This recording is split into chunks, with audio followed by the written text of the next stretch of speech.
Why did a planet never form between Mars and Jupiter?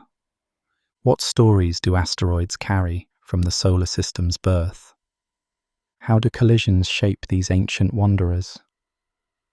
In the beginning, long before Earth had oceans or life, our solar system was nothing more than a vast cloud of gas and dust. It floated in the darkness of space, cold and silent, until a disturbance, perhaps the shockwave of a nearby exploding star, set it in motion. Slowly, the cloud began to collapse under its own gravity. As it did, it started to spin, faster and faster, flattening into a great disk of swirling material around a growing center. At that center, pressures and temperatures climbed high, and a new star ignited, our newborn sun. The young sun blazed fiercely, its light and heat pushing back the surrounding darkness. Within the broad disk encircling it, countless tiny particles danced and drifted, jostled by gentle currents of gas and the pull of gravity. This primordial disk was rich with all the elements that would form the planets, moons, and everything on them. It was cosmic dust, enriched by earlier generations of stars. In that mix were atoms of iron and silicon that would build rocks, oxygen that would fill seas and skies, carbon that life would one day use, all of it stardust from long-dead suns, now gathering to create a new home. Over time, the dust grains in the disk began to stick together when they met, like snowflakes compacting into snowballs.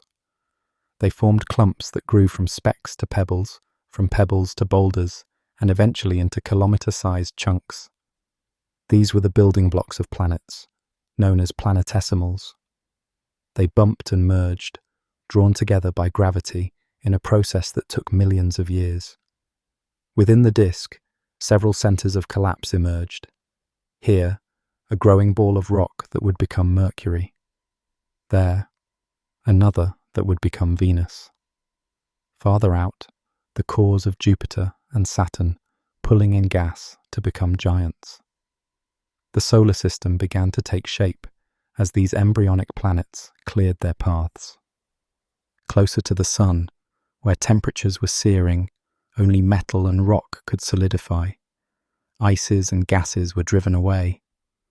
Farther out, beyond a certain point called the frost line, it was cold enough for water and other volatile substances to remain solid. In these outer reaches, not only rock, but also frozen materials accumulated into planetesimals. This is why the inner planets became small and rocky, while the outer regions birthed gas giants with icy moons and rings. Most of the material in the disk gathered into these nascent worlds, but not all of it found a place in a planet. Many fragments remained small, never joining any larger body. These leftover pieces became the asteroids and comets, the wandering remnants of creation that never coalesced into a planet's bulk. Each asteroid and comet is like a time capsule from those early days. The asteroids, made mostly of rock and metal, formed in the warmer inner regions between and around the young planets. The comets, rich in water ice, methane, ammonia, and dust, took shape in the colder outskirts. Both kinds of objects have preserved the primordial ingredients of the solar nebula in their frigid or inert interiors. If you could hold a piece of an asteroid in your hand, or a fragment of a comet's heart, you would be touching material almost as old as the sun itself, largely unchanged over billions of years. Unlike the planets, which grew hot inside and differentiated into cores and mantles, these smaller bodies froze in their simple form, bearing the original mix of elements from our solar system's birth. The early solar system was a violent arena. As planets grew, they gravitationally swept up or scattered the debris around them, and countless collisions took place. Some of the nascent planets likely smashed into each other, merging or breaking apart in the process. Earth itself, as we now believe, survived a titanic impact with a Mars-sized body that led to the formation of the Moon, a cataclysm we will revisit later. For tens of millions of years, impacts were frequent and furious. Great basins were blasted into the surfaces of the young planets. Molten rock sprayed into space and rained back down. Some of those impacts were so immense that they vaporized entire oceans and turned Earth's surface into seas of molten rock. This period of intense bombardment, often called the Late Heavy Bombardment, likely sterilized the young Earth's surface multiple times, delaying the emergence of stable habitats. This epoch of heavy bombardment gradually subsided as the remaining debris was cleared out or pushed to the fringes. But even after the chaos calmed, a multitude of asteroids and comets still circled the Sun, the excess building blocks that never coalesced into planets. If we could witness those times, the view would be astounding. The young Sun blazed at the center of a thick disk of dust and gas, and within that disk, the newborn planets were taking shape. We would see swirling bands and clumps of material encircling the Sun, with a few large embryonic planets already carving gaps in the haze. Countless smaller bodies would be streaking through the disk like fireflies around a flame. Collisions big and small would light up the darkness with brief flare-ups. The early Earth itself, still molten and recovering from the moon-forming impact, would be glowing faintly red, its surface cooling under a constant rain of meteors.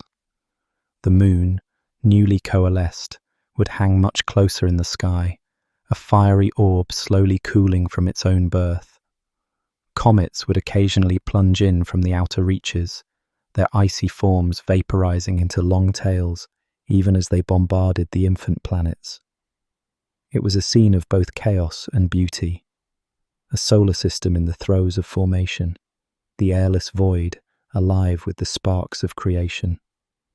Drifting through the silent vacuum, the leftover asteroids and comets might have seemed insignificant, mere debris left over from creation, but they would prove to be anything but.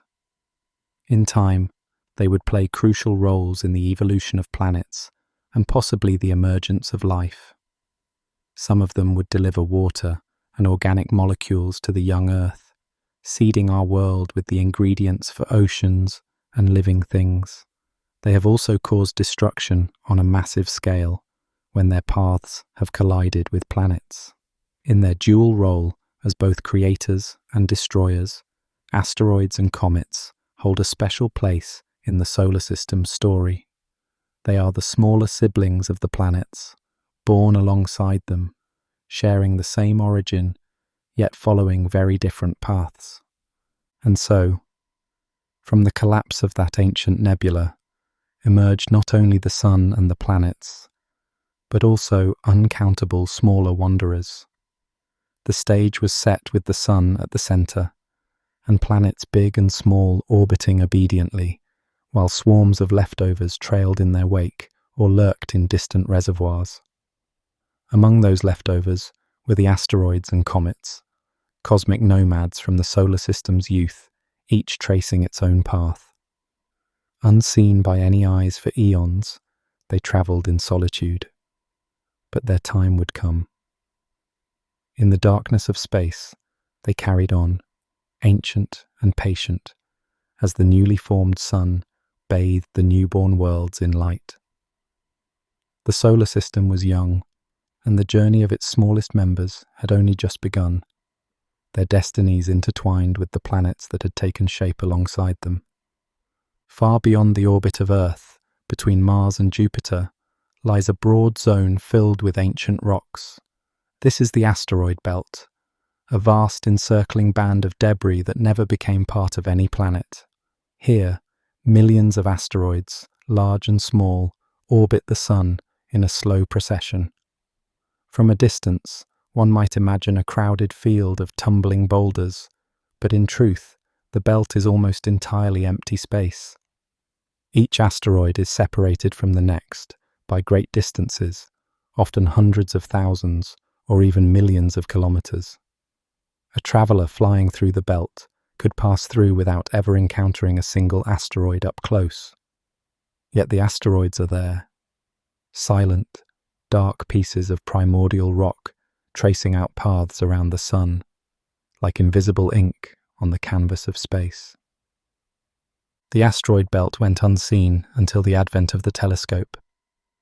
In 1801, an astronomer named Giuseppe Piazzi discovered a small world, Ceres, moving between Mars and Jupiter, the first asteroid. Others were found soon after, and what had been suspected as a missing planet in that gap turned out to be a swarm of many. It became clear that instead of a single world, this region held countless minor ones. Over time, hundreds and then hundreds of thousands of asteroids were identified, painting a picture of a shattered planet that never was. Long ago, when the planets were forming, this region between Mars and Jupiter was a potential cradle for another Earth-sized world.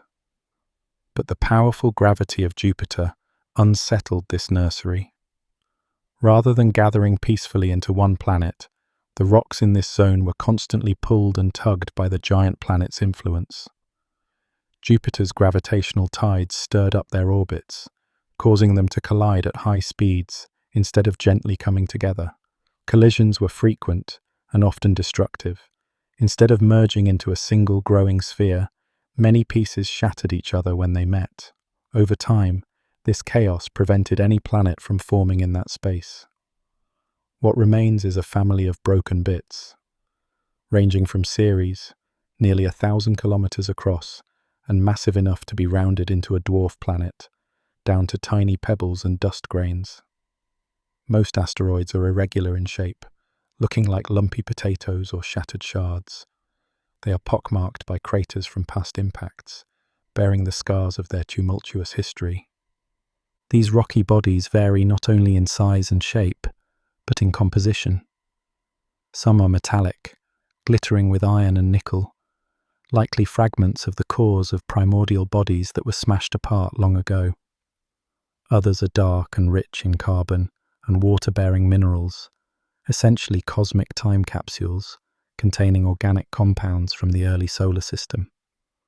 A few, like Vesta, one of the largest asteroids, have basaltic surfaces, evidence that they once melted internally and formed volcanic rock before cooling and freezing in time.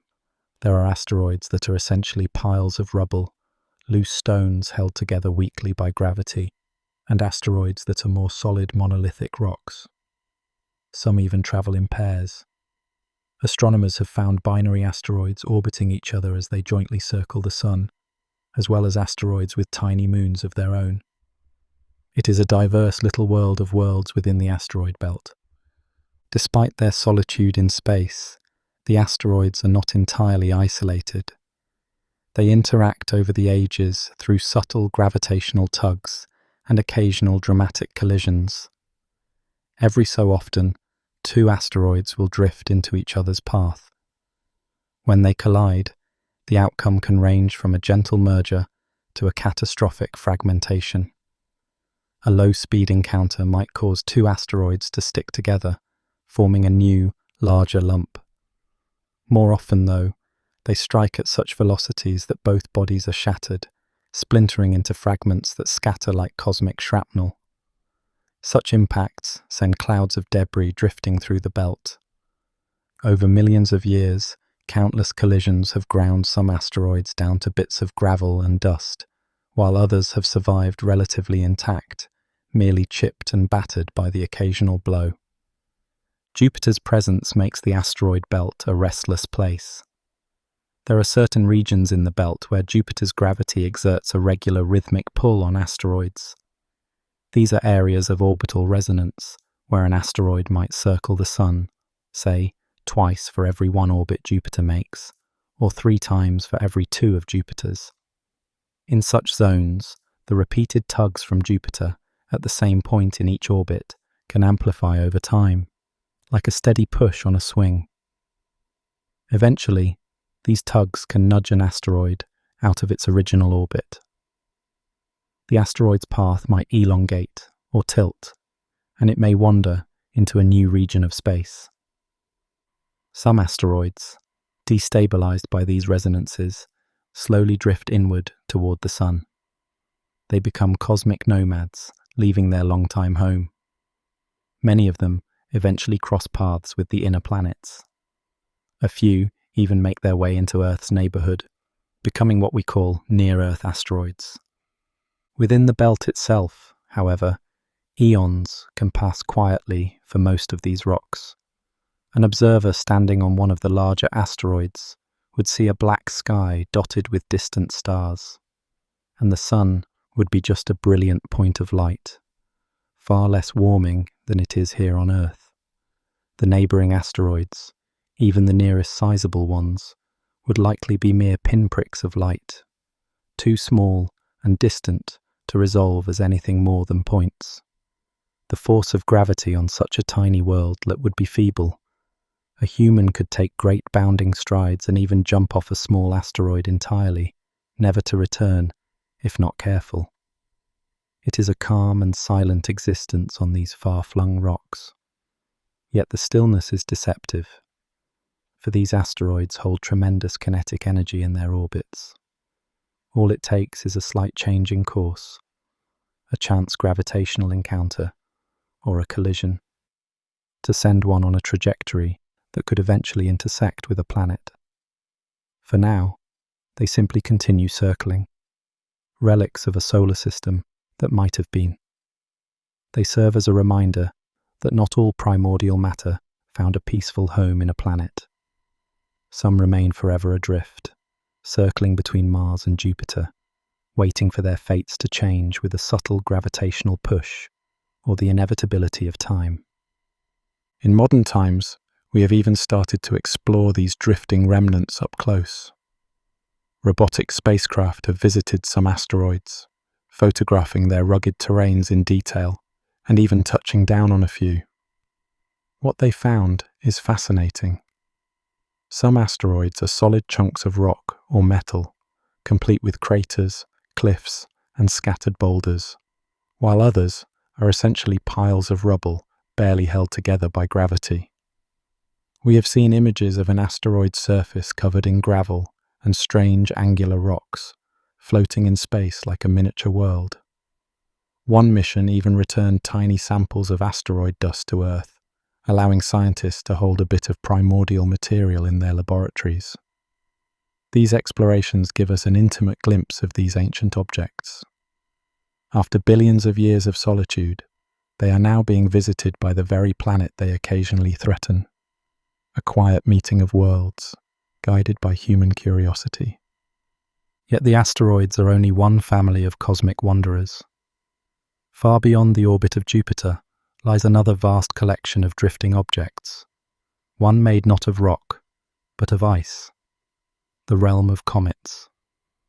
Beyond the realm of the inner planets and the rocky asteroids, out past the giant orbits of Jupiter and Saturn, another frontier of cosmic debris awaits. In the distant cold beyond Neptune lies the Kuiper Belt, a broad ring of frozen remnants circling the Sun in the plane of the solar system. Here, countless icy bodies travel in slow, silent paths. Among them is Pluto, once considered the 9th planet, now recognized as one of the largest of these icy wanderers. The Kuiper Belt is like a distant cousin to the asteroid belt, but instead of sun-baked rock, it is composed of frozen ices and dust. Water ice, methane, ammonia, and other volatile compounds coat these dark minor worlds.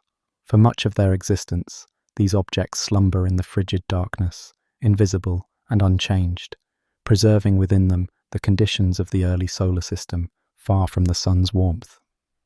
Farther still, at the very edges of the Sun's gravitational domain, lies the mysterious Oort cloud. Unlike the relatively flat disk of the Kuiper Belt, the Oort cloud is thought to form a vast spherical shell around our solar system, a distant halo of comets enveloping us in all directions.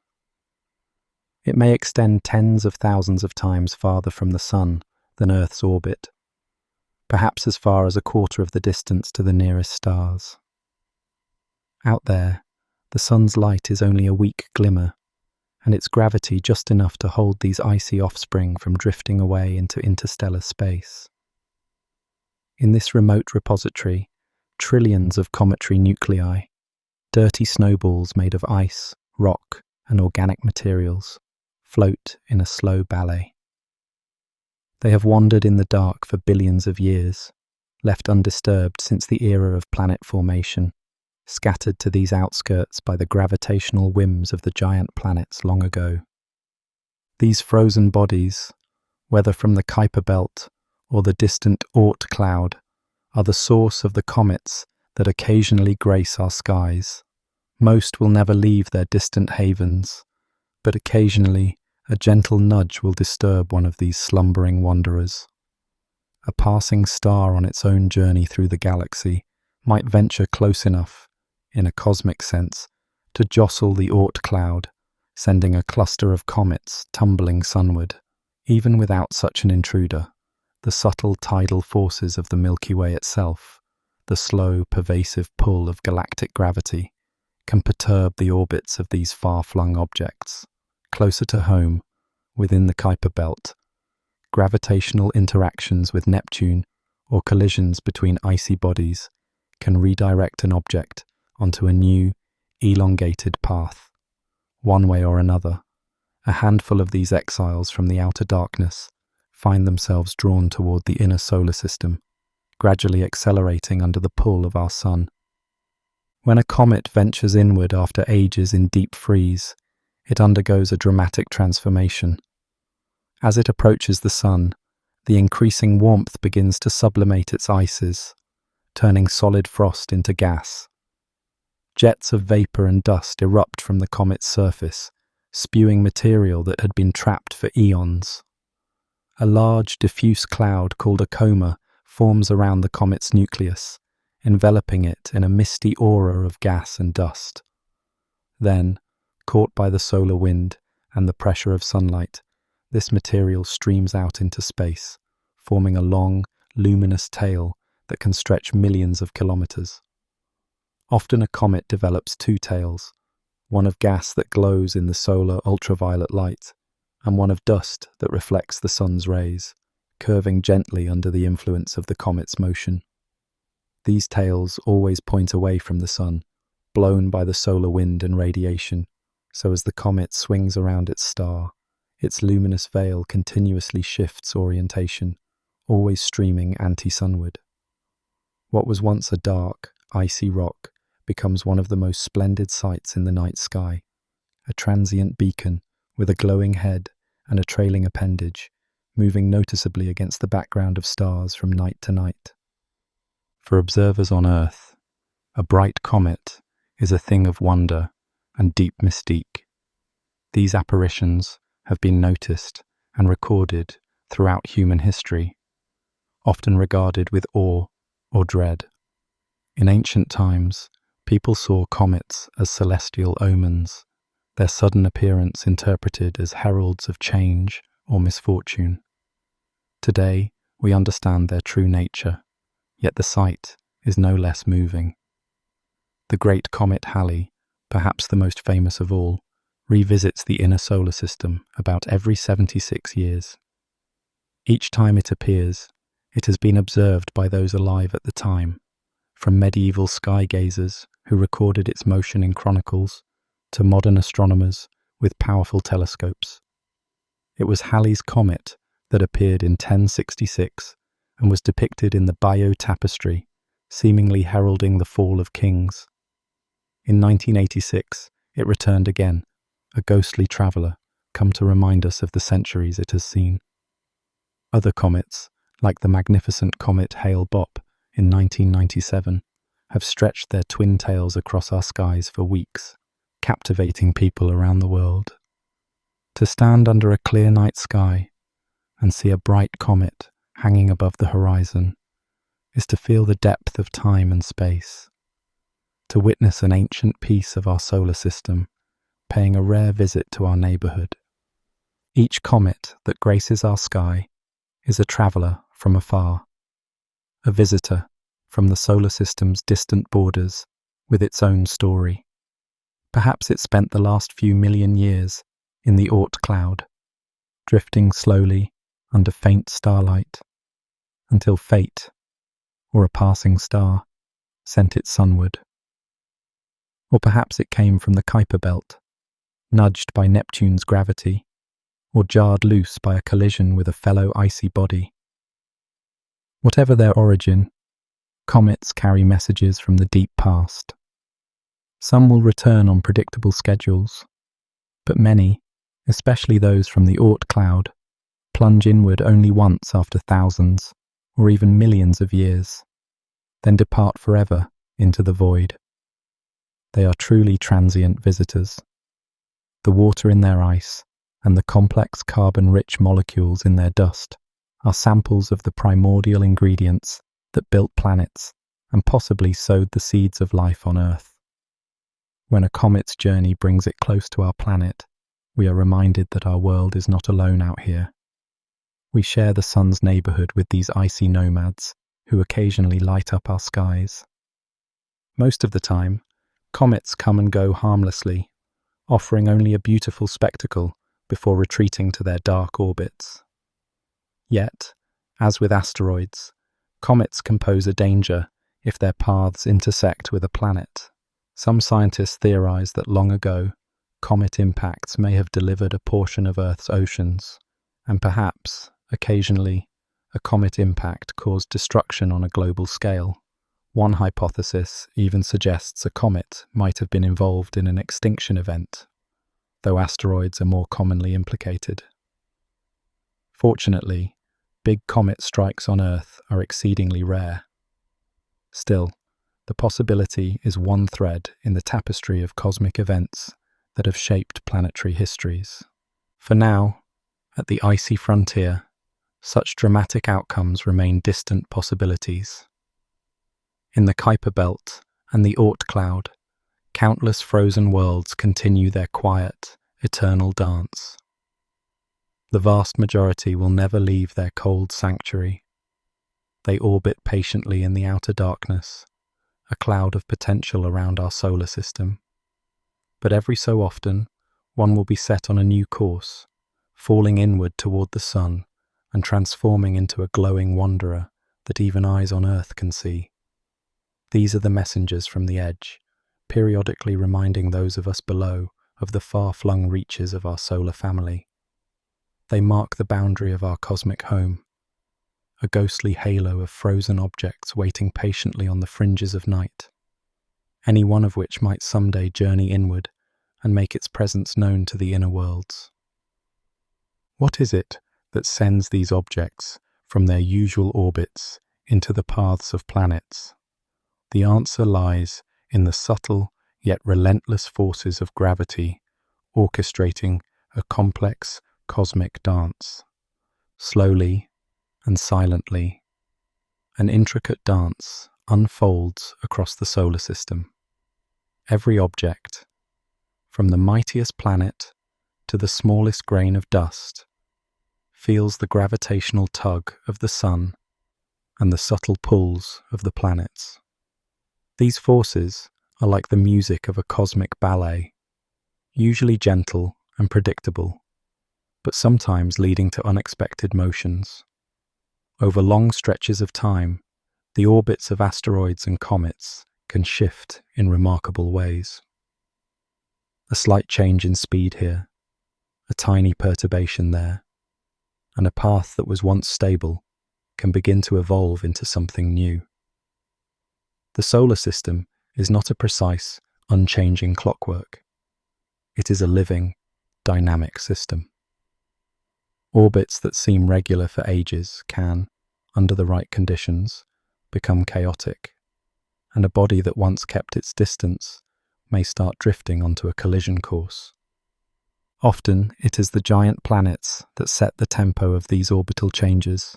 Jupiter, with its immense mass, is the chief choreographer in the asteroid belt. An asteroid that strays into certain regions of the belt finds itself in a gravitational rhythm with Jupiter. For example, making 2 orbits around the Sun in the time it takes Jupiter to make one, or being tugged at every closest approach to Jupiter's position. In those regions of resonance, Jupiter gives the asteroid a regular pull at the same spot in each orbit, like a steady push on a swing. Over thousands or millions of years, these pushes can alter the asteroid's path. What was once a circular orbit might elongate into an ellipse, eventually stretching far enough to cross the orbit of Mars or even Earth. In this way, Jupiter gradually sends some asteroids on journeys toward the inner solar system. Saturn, though less massive, also contributes, and together the giant planets perturb the distant Kuiper belt as well, occasionally flinging icy bodies inward to become long-travelling comets. Even the smaller planets and more subtle forces play roles in this dance. When a stray asteroid passes close to a planet like Mars or Earth, the planet's gravity can tug on the asteroid, changing its course slightly. A series of such encounters, like successive nudges, might eventually redirect an object from a harmless orbit to one that crosses a planet's path. There are also non-gravitational nudges. For example, as mentioned before, a dark asteroid absorbing sunlight and re-emitting that energy as faint heat can experience a tiny push, the Yarkovsky effect. Over millions of years, this gentle force can drift an asteroid into a resonance zone or otherwise alter its orbit enough to set up future close passes with planets. All these influences, accumulating over vast time spans, can make what once seemed a safe, well-separated orbit gradually turn into a threatening one. The result of these gradual and often imperceptible nudges is that space, despite its vastness, has an element of unpredictability. The solar system has stable patterns, but it also has gateways to chaos. A comet deep in the Oort cloud might feel the distant gravitational pull of a passing star and begin a slow fall toward the Sun after untold millennia of quiet. An asteroid quietly circling beyond Mars might wander into one of Jupiter's resonance gaps, and over time, get flung toward the inner planets. Most of these changes unfold on timescales far beyond human lifetimes. Tens of thousands, millions, even billions of years. Yet given enough time, some paths inevitably intersect. Sometimes the gravitational dance leads not just to a near miss, but to an actual collision. In July 1994, humanity witnessed a stark example of this cosmic choreography in action. Comet Shoemaker-Levy 9, which had been captured by Jupiter's gravity, broke into fragments and plunged into the giant planet's atmosphere piece by piece. One by one, the comet's fragments slammed into Jupiter like celestial torpedoes, leaving dark, bruise-like scars in its banded clouds that persisted for months. It was a vivid demonstration of how gravity can steer a wayward object directly into a planet. In that case, Jupiter's massive bulk took the blows. Indeed, Jupiter often serves as a cosmic guardian for the inner solar system, its gravity drawing in or deflecting some potential intruders. Some comets that might have come toward Earth have been intercepted by Jupiter instead, as was Shoemaker-Levy 9. But gravity is impartial. The same force that protects can also provoke.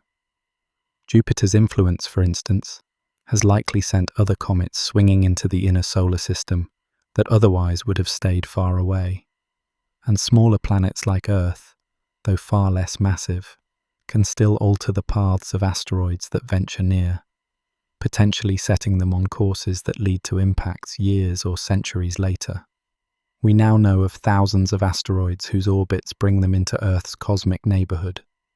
Most will never hit our planet, but their presence is a testament to the constant gravitational reshuffling happening in our solar system. Across the eons, the planets and the smaller wanderers have danced under gravity's guidance, sometimes gracefully, sometimes with jarring missteps. When the dance brings two celestial bodies to the same place at the same time, an impact occurs. These are the moments when the quiet, orderly motion of worlds turns suddenly violent. Yet even such collisions are a natural part of the cosmic ballet. Dramatic dips in the music, so to speak, set in motion by millions of subtle steps leading up to them. The stage for such an encounter is often set slowly and quietly until one day, two objects that had orbited peacefully for ages find themselves on a fatal intersection. In the grand timeline of the solar system, countless minor impacts and a number of major ones have already taken place. The gravitational dance ensures that they will continue to occur.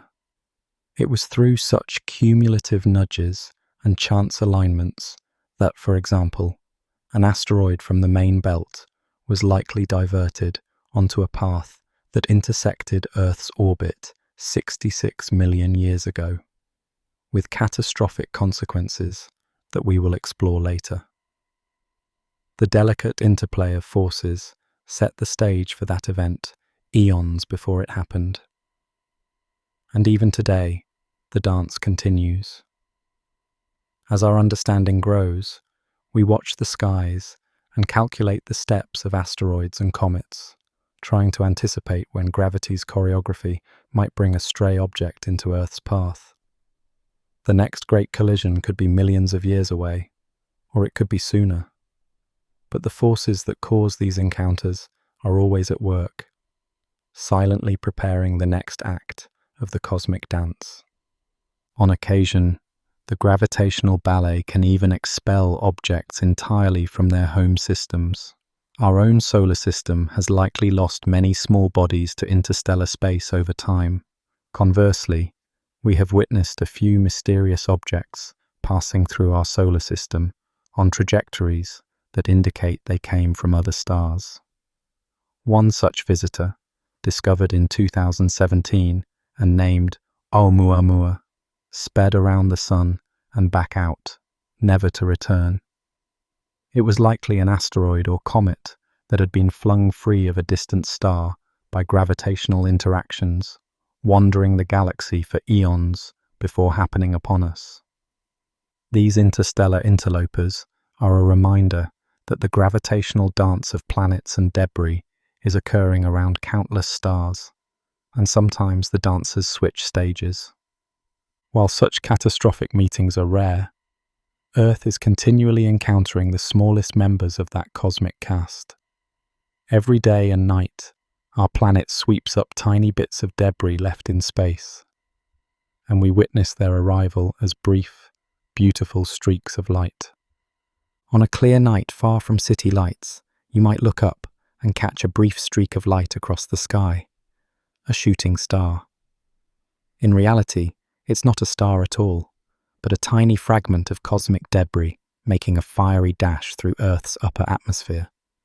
These meteors are the smallest messengers of the cosmic ballet, typically no larger than grains of sand or pebbles, left behind by comets or chipped-off asteroids. When one of these bits of interplanetary dust races into the atmosphere at tremendous speed, it compresses the air in front of it, heating the gas until it glows.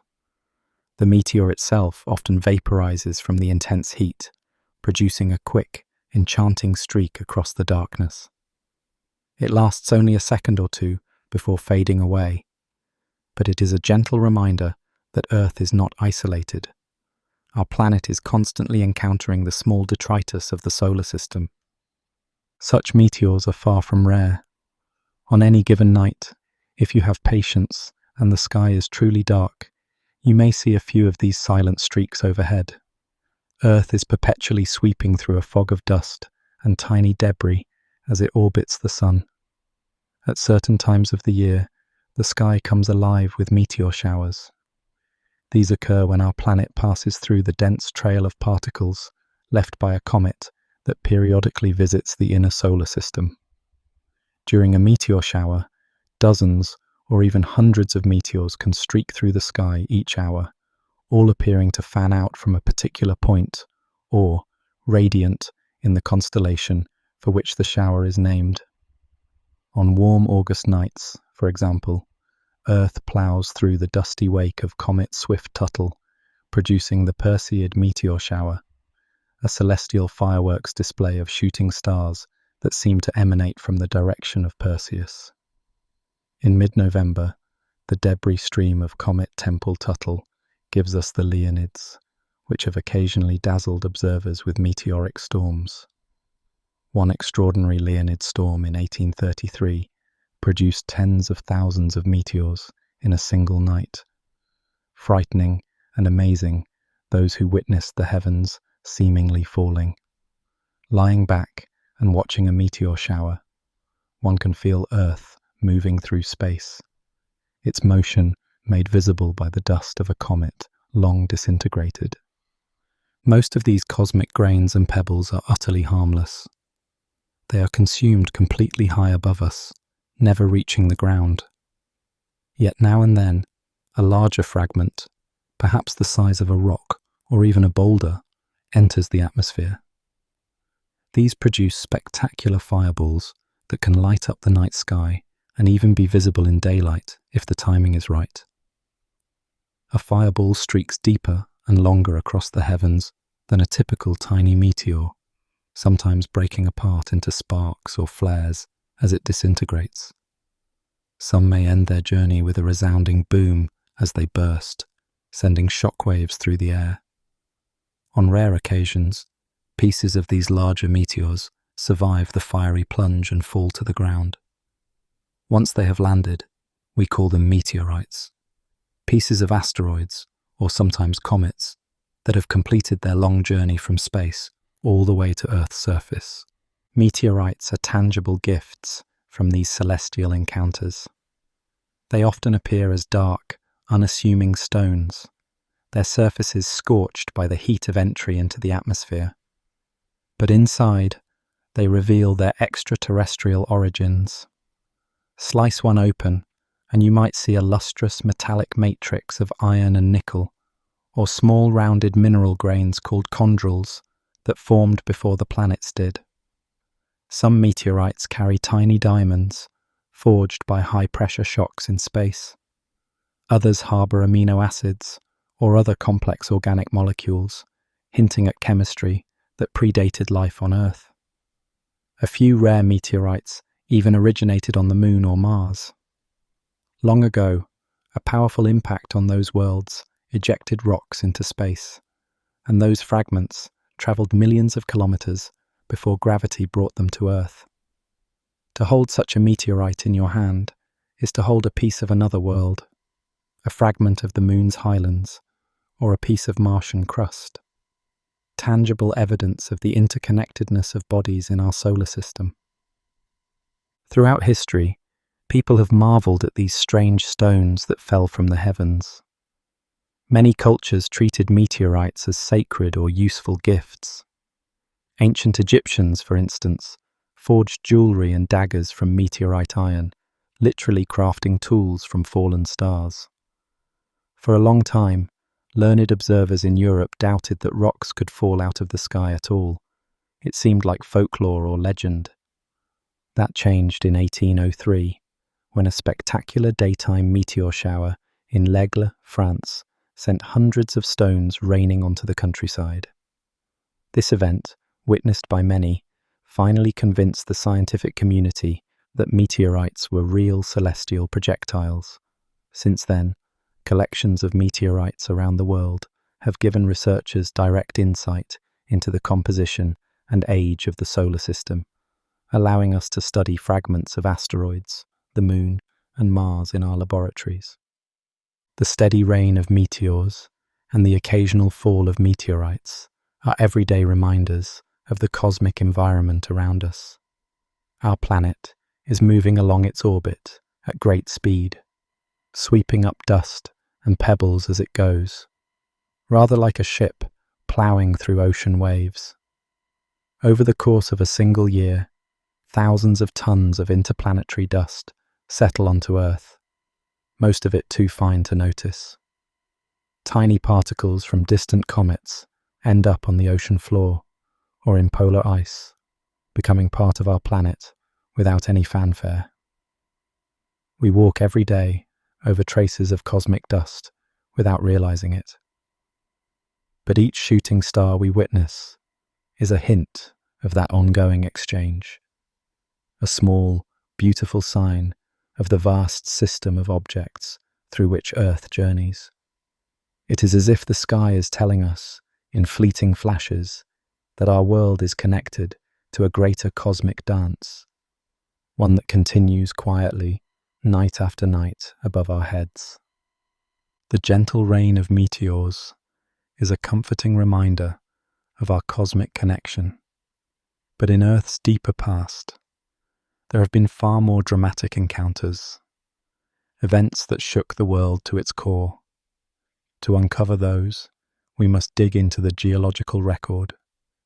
If one could travel back in time and watch Earth's history unfold, one would see that cosmic impacts have been a part of the story from the very beginning. In fact, Earth itself may owe a profound debt to a colossal impact in its infancy. Scientists believe that over 4 billion years ago, when Earth was newly formed and still molten, it collided with a Mars-sized object, often called Theia. The force of this primordial collision was unimaginable. It melted much of Earth and the impactor, spraying molten rock into orbit. Over time, that debris coalesced to form our moon. Thus, one of the most cherished features of our night sky, the moon, is likely a child of an ancient impact. It is a silent reminder that even at Earth's birth, giant collisions were shaping our world. In the eons that followed, Earth was ceaselessly bombarded by a storm of asteroids and comets. The young solar system was a shooting gallery, and no newly formed planet was spared. We see evidence of that heavy bombardment phase in the pockmarked face of our moon. Countless craters overlap one another there, especially in the moon's ancient highlands, recording a time around 4 to 3.5 billion years ago, when impacts were frequent and ferocious. Earth, being larger and possessing stronger gravity, was likely struck even more often than the moon. But on Earth, the relentless churn of geology, erosion by wind and water, the shifting of continents, the creation of new crust, has erased almost all traces of those earliest impacts. Still, hints of them survive in the geological record.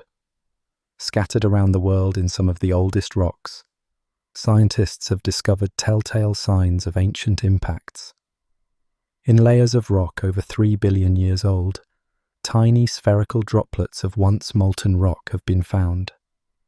Sandwiched within those ancient sediments, these small glassy beads, called spherules, were formed when a large meteorite or comet slammed into Earth, vaporizing rock and splashing molten material into the sky.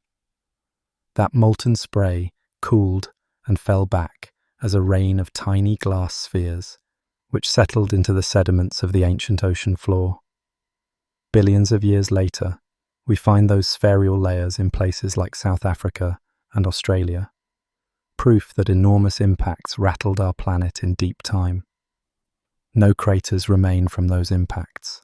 The crust has long since been recycled. Yet these subtle markers persist, whispering of events almost beyond imagination. Not all evidence of ancient encounters is so subtle.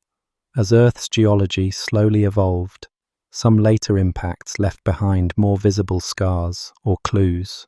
Roughly 2 billion years ago, a gigantic asteroid struck what is now South Africa, creating an immense crater.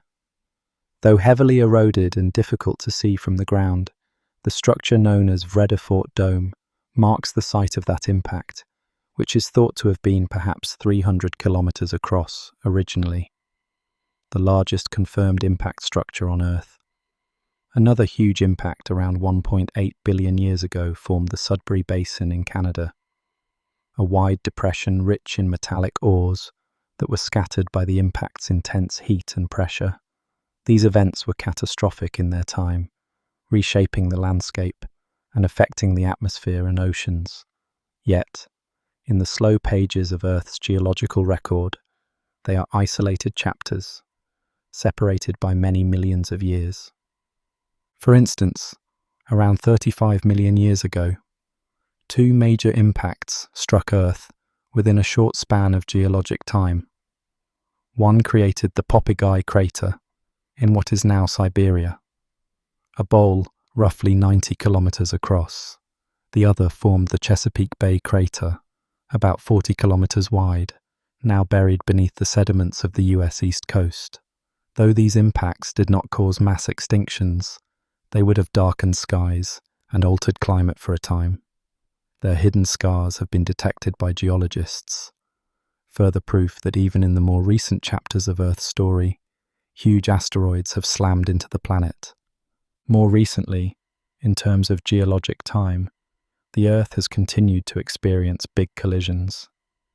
About 66 million years ago, toward the end of the age of dinosaurs, an asteroid roughly 10 kilometers wide hurtled through the sky and struck Earth near what is now the Yucatan Peninsula in Mexico.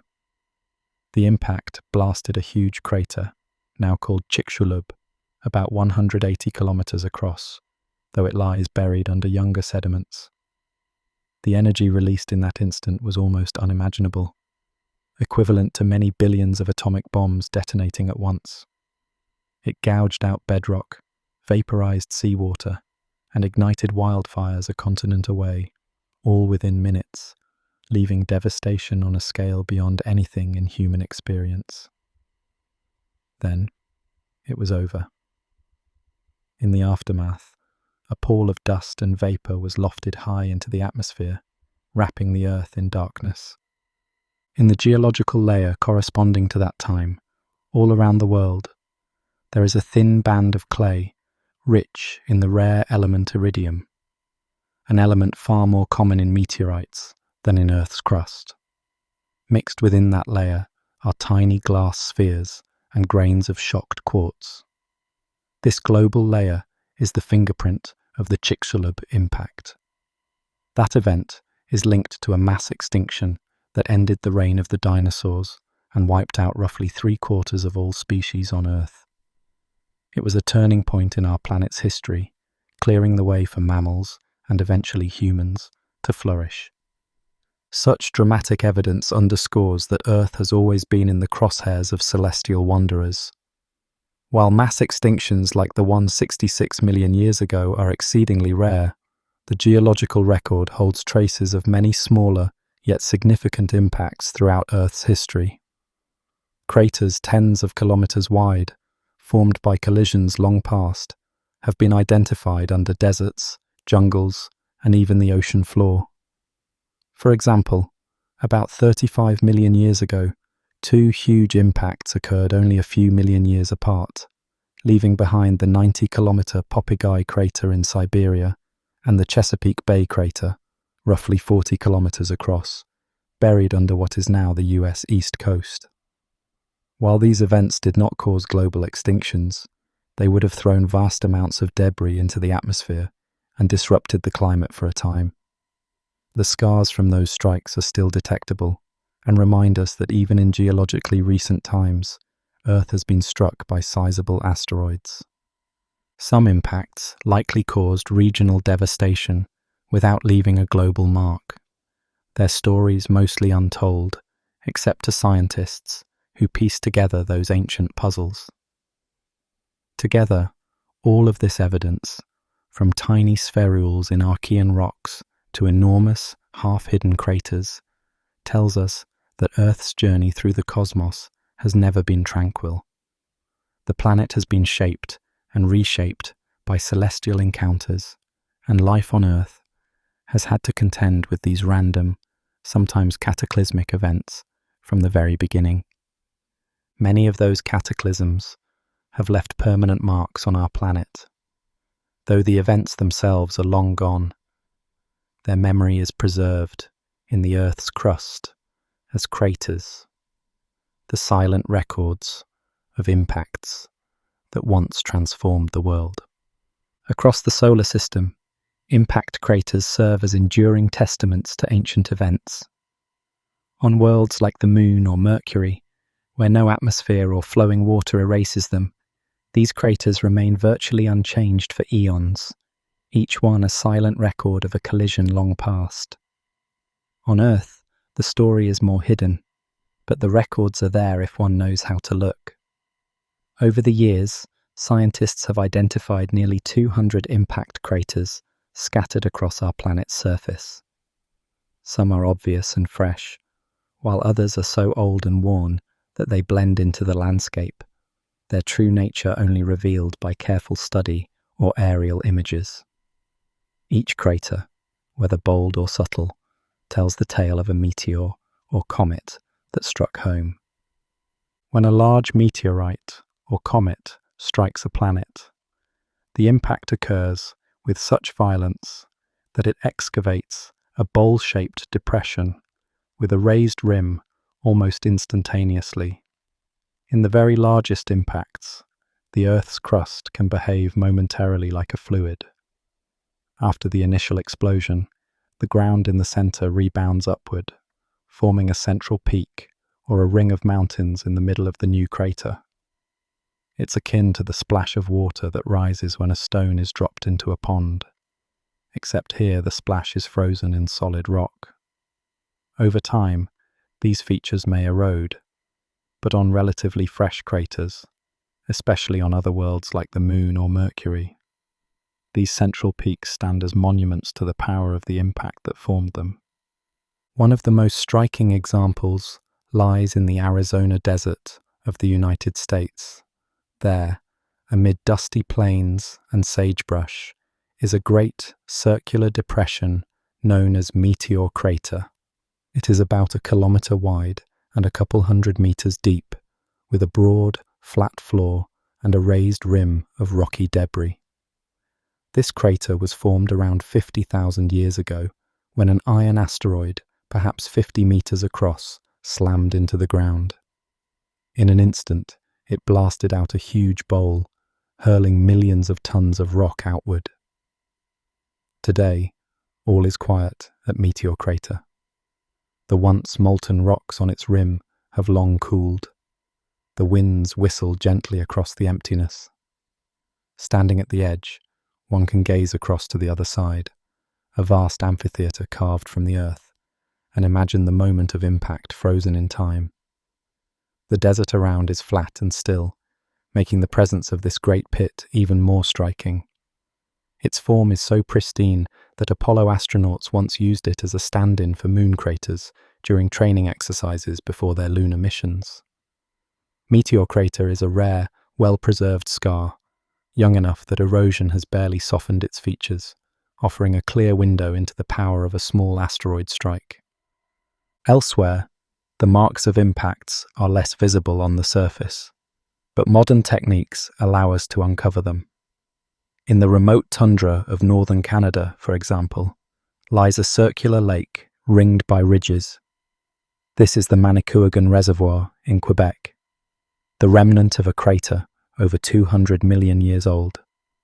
Over countless millennia, ice and rain have worn it down, and a lake has filled its center. But the outline of the ancient impact can still be discerned from space as a nearly perfect ring. And not far from Manicouagan, two neighbouring lakes known as the Clearwater Lakes mark a double impact site. Twin craters excavated simultaneously by the breakup of an incoming binary asteroid around 290 million years ago. In Africa, the shallow Bosumtwi Lake in Ghana nestles inside a meteor crater formed about 1 million years ago. Meanwhile, deep beneath the Gulf of Mexico, hidden under layers of younger sediment, lies the buried scar of the Chicxulub impact that ended the age of dinosaurs, detected not by sight, but by scientific instruments, sensing subtle clues in gravity and rock samples. Even when we cannot see a crater with our eyes, the Earth often bears the imprint in other ways. Sometimes, minerals at an impact site are found that only form under extreme pressures, telling geologists that an impact must have occurred. For instance, common quartz crystals from a suspected impact site may display microscopic parallel lines, a feature known as shocked quartz, which can only be produced by the sudden, intense pressures of a meteor strike. Geologists may also discover shatter cones in the bedrock, rocks etched with strange radiating grooves that form a cone shape, all pointing toward the impact site, as if frozen witnesses to the explosive force.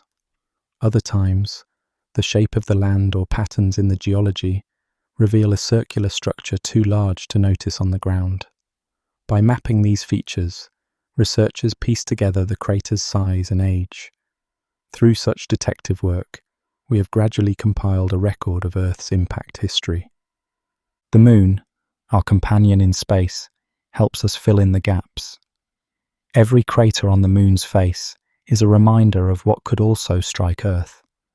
After all, the Moon orbits the same Sun and passes through the same cosmic environment.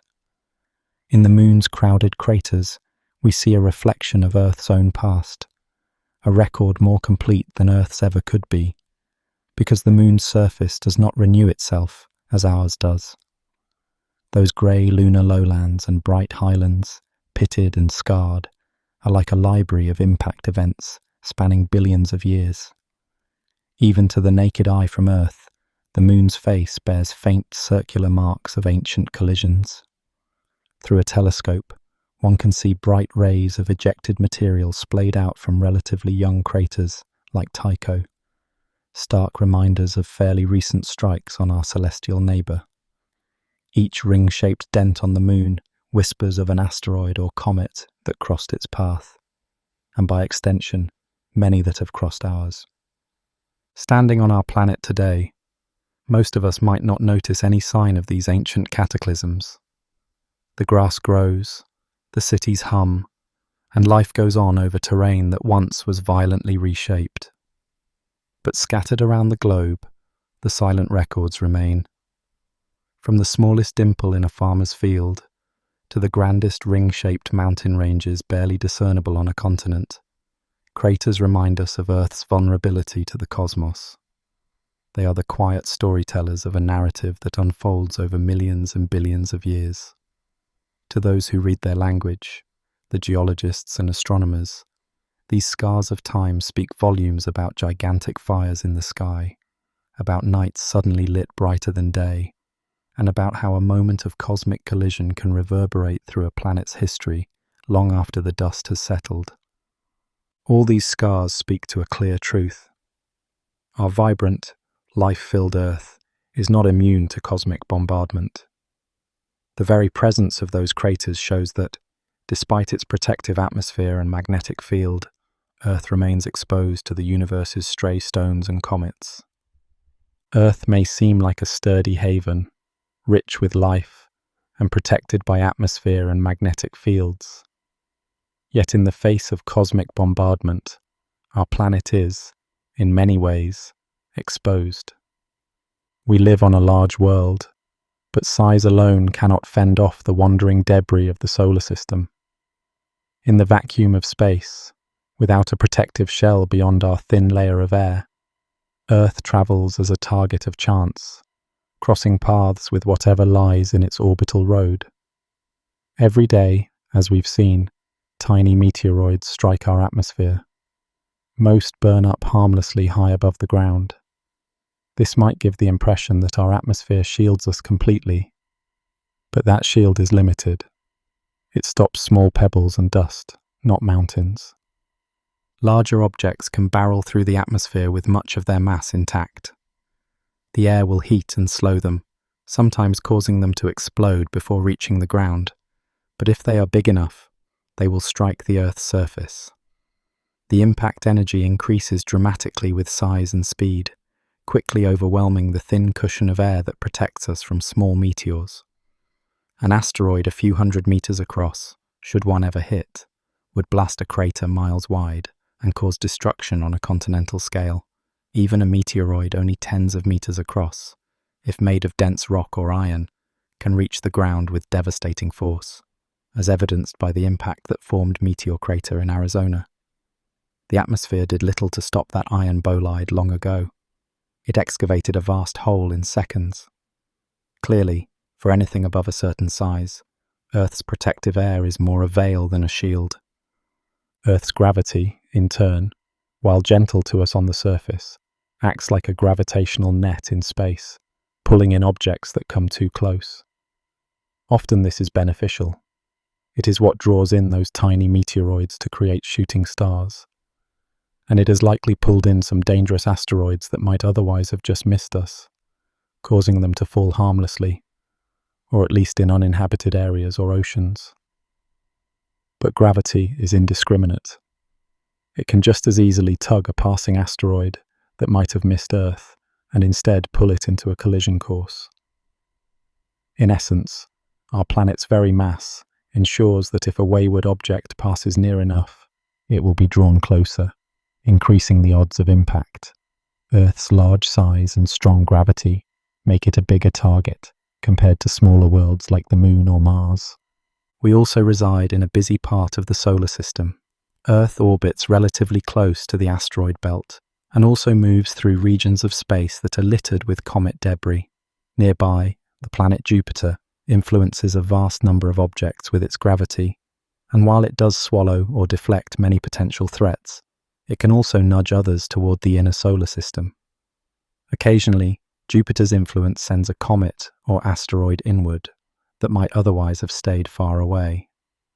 Our solar system is a complex, dynamic environment, and Earth is embedded within it. We cannot opt out of the celestial mechanics that drive asteroids and comets around the Sun. The same gravitational forces that keep Earth safely orbiting the Sun also govern the paths of those smaller bodies, and sometimes those paths intersect with ours. Throughout history, we have had reminders that Earth is still in the line of fire. In 1908, a fateful morning in Siberia saw a tremendous explosion over the Tunguska River region. A small asteroid or comet, perhaps only 50 to 60 meters across, detonated a few miles above the ground with the force of a large nuclear bomb, flattening an entire forest over more than 2,000 square kilometers. People hundreds of kilometers away felt the ground tremble and saw the sky light up like fire. If that object had been a bit larger or made of tougher material, it could have hit the ground and left a substantial crater. In more recent times, in 2013, a meteoroid around 20 meters in size burst in the atmosphere over Chelyabinsk, Russia, one cold February morning without warning. The shockwave, arriving minutes after the flash, shattered windows for miles around and injured over 1,000 people. Eyewitnesses in Chelyabinsk reported a brilliant fireball streaking across the sky, and moments later, a deafening boom as glass exploded inward. Thankfully, that object exploded high in the atmosphere. These events, rare on the scale of human lifespans, illustrate that Earth is still encountering cosmic projectiles. It's not a question of if the planet will be struck again, but merely when, and how large the next impactor will be. Despite all this, Earth remains a cradle for life, and life has proven resilient. Our planet has endured countless impacts, from the microscopic dust that falls daily to the great collisions that caused mass extinctions. Yet life has persisted and evolved. Each time, life eventually rebounded, and the planet healed, albeit changed. In that sense, Earth is robust, but it is not invincible. A sufficiently large impact could strip away our security, affecting the climate and biosphere on a global scale. Knowing this vulnerability is a sobering realization, but it also connects us deeply with the cosmos. We are part of a larger cosmic story, subject to the same forces that move the stars and shape the worlds. Earth floats in a cosmic sea, and the waves from distant shores sometimes wash over us in the form of asteroids and comets. We cannot escape that broader reality, but we can learn to understand. and perhaps one day mitigate the dangers. Today, astronomers vigilantly scan the skies for potential cosmic threats, using automated telescopes and spacecraft to survey near-Earth space. Thanks to these efforts, we have discovered thousands of near-Earth asteroids and can often predict their close approaches years in advance. In fact, within the next decade, a sizable asteroid is expected to pass nearer to Earth than even our farthest geostationary satellites. A close shave on the cosmic scale, but one that will fortunately miss us, as calculated by our scientists. Each such finding reminds us both of our planet's vulnerability and of our growing ability to anticipate these events. There is ongoing research into how we might deflect or disrupt an asteroid if one were found on a collision course, humanity's early steps at learning to protect our planet.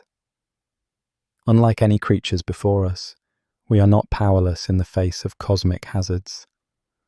Our knowledge and ingenuity offer us a way to fight back, should the need ever arise. Until then, we remain watchful, knowing that forewarning is itself a shield of sorts. All of those craters and scars attest to a clear fact. Our vibrant, blue planet, despite its size and life, cannot escape the cosmic bombardment. The universe has not singled Earth out for gentleness. It never stops moving debris around, and occasionally our planet will find itself in the path. This is simply part of existing in the universe. Given the vast expanse of time ahead, it is certain that new cosmic chapters await Earth. Throughout the solar system's history, asteroids and comets have struck again and again, and there is no doubt that they will strike again. The only uncertainty is when and what story those future impacts will tell. Looking at the history of our solar system, one cannot escape a profound realization. Given enough time, cosmic impacts are inevitable. The same processes that formed planets and sent asteroids and comets on their wandering paths continue to operate today and will persist for eons to come. In the vastness of cosmic time, even rare events become certainties. For example, a collision with an object several kilometers in size might occur only once in many tens of millions of years on average, exceedingly unlikely within any given human lifetime. But over the course of hundreds of millions of years, the odds increase until such an event becomes virtually certain. Similarly, smaller but still destructive impacts that happen only once in 10,000 or 100,000 years will, given eons, inevitably find their mark. From our human perspective, 1,000 years is a long time, and 1,000,000 years is nearly incomprehensible. Yet to the Earth and the solar system, 1,000,000 years can pass in the blink of an eye. Over such spans, what seems almost impossible within one brief era becomes nearly guaranteed over the long term. Consider that 66 million years ago, an asteroid arrived that reshaped the course of life on Earth. Given another 66 million years, or perhaps much less, it is very likely that another comparable object will be on a collision course. There have been countless near misses and minor hits in the interim, reminders and rehearsals, one might say, for the next big event. Even now, space rocks still roam through the inner solar system. Dozens of newly discovered asteroids pass relatively close to Earth each year, most at safe distances. Occasionally, one comes closer than the Moon, slipping silently by, invisible to all but the eyes of telescopes. Each of those flybys is a reminder that the line between a harmless pass and an impact is thin on the cosmic scale. For every object we detect, there may be others still unknown, their dark surfaces betraying little sunlight, lurking in deep space on trajectories we have yet to trace. In the far reaches of the solar system, long-period comets that have not visited the inner realms in millions of years await a gravitational tug to send them our way. The stage is indeed set. The cast of cosmic wanderers is ever present, and given enough time their paths will inevitably intersect with Earth's orbit. This understanding might seem daunting, but it is also a testament to the dynamic nature of our cosmic environment. Earth has not been a passive stage. It has been an actor in this grand drama, shaped by each encounter and adapting in its aftermath. Life, too, has been a participant, suffering in the wake of great impacts, but also evolving and thriving in the long, calm stretches between them. We humans have emerged only recently, in a relatively quiet period, but the potential for future impacts looms in the background of our existence. Unlike any other species before us, we are aware of this cosmic hazard. We can read the record in the craters and the stars, and we can imagine events that no human has ever witnessed. In fact, the entirety of human civilization has unfolded during a cosmic lull, a span of millennia without any extremely large impacts. Our species has been fortunate to rise and flourish under relatively gentle skies. Early humans saw comets and meteors as portents or curiosities, never suspecting that far in the past, events in the heavens had reset the stage for life on Earth. It is sobering to realize that what we consider normal on our world, the stable progression of seasons, generations, and history, has been punctuated, albeit rarely, by episodes of extraordinary disruption. In fact, our watchful telescopes and spacecraft have caught the process in action. Scientists have observed sudden flashes on the Moon, likely from meteorite strikes, and orbiters around Mars have discovered new craters that appeared within the span of a decade.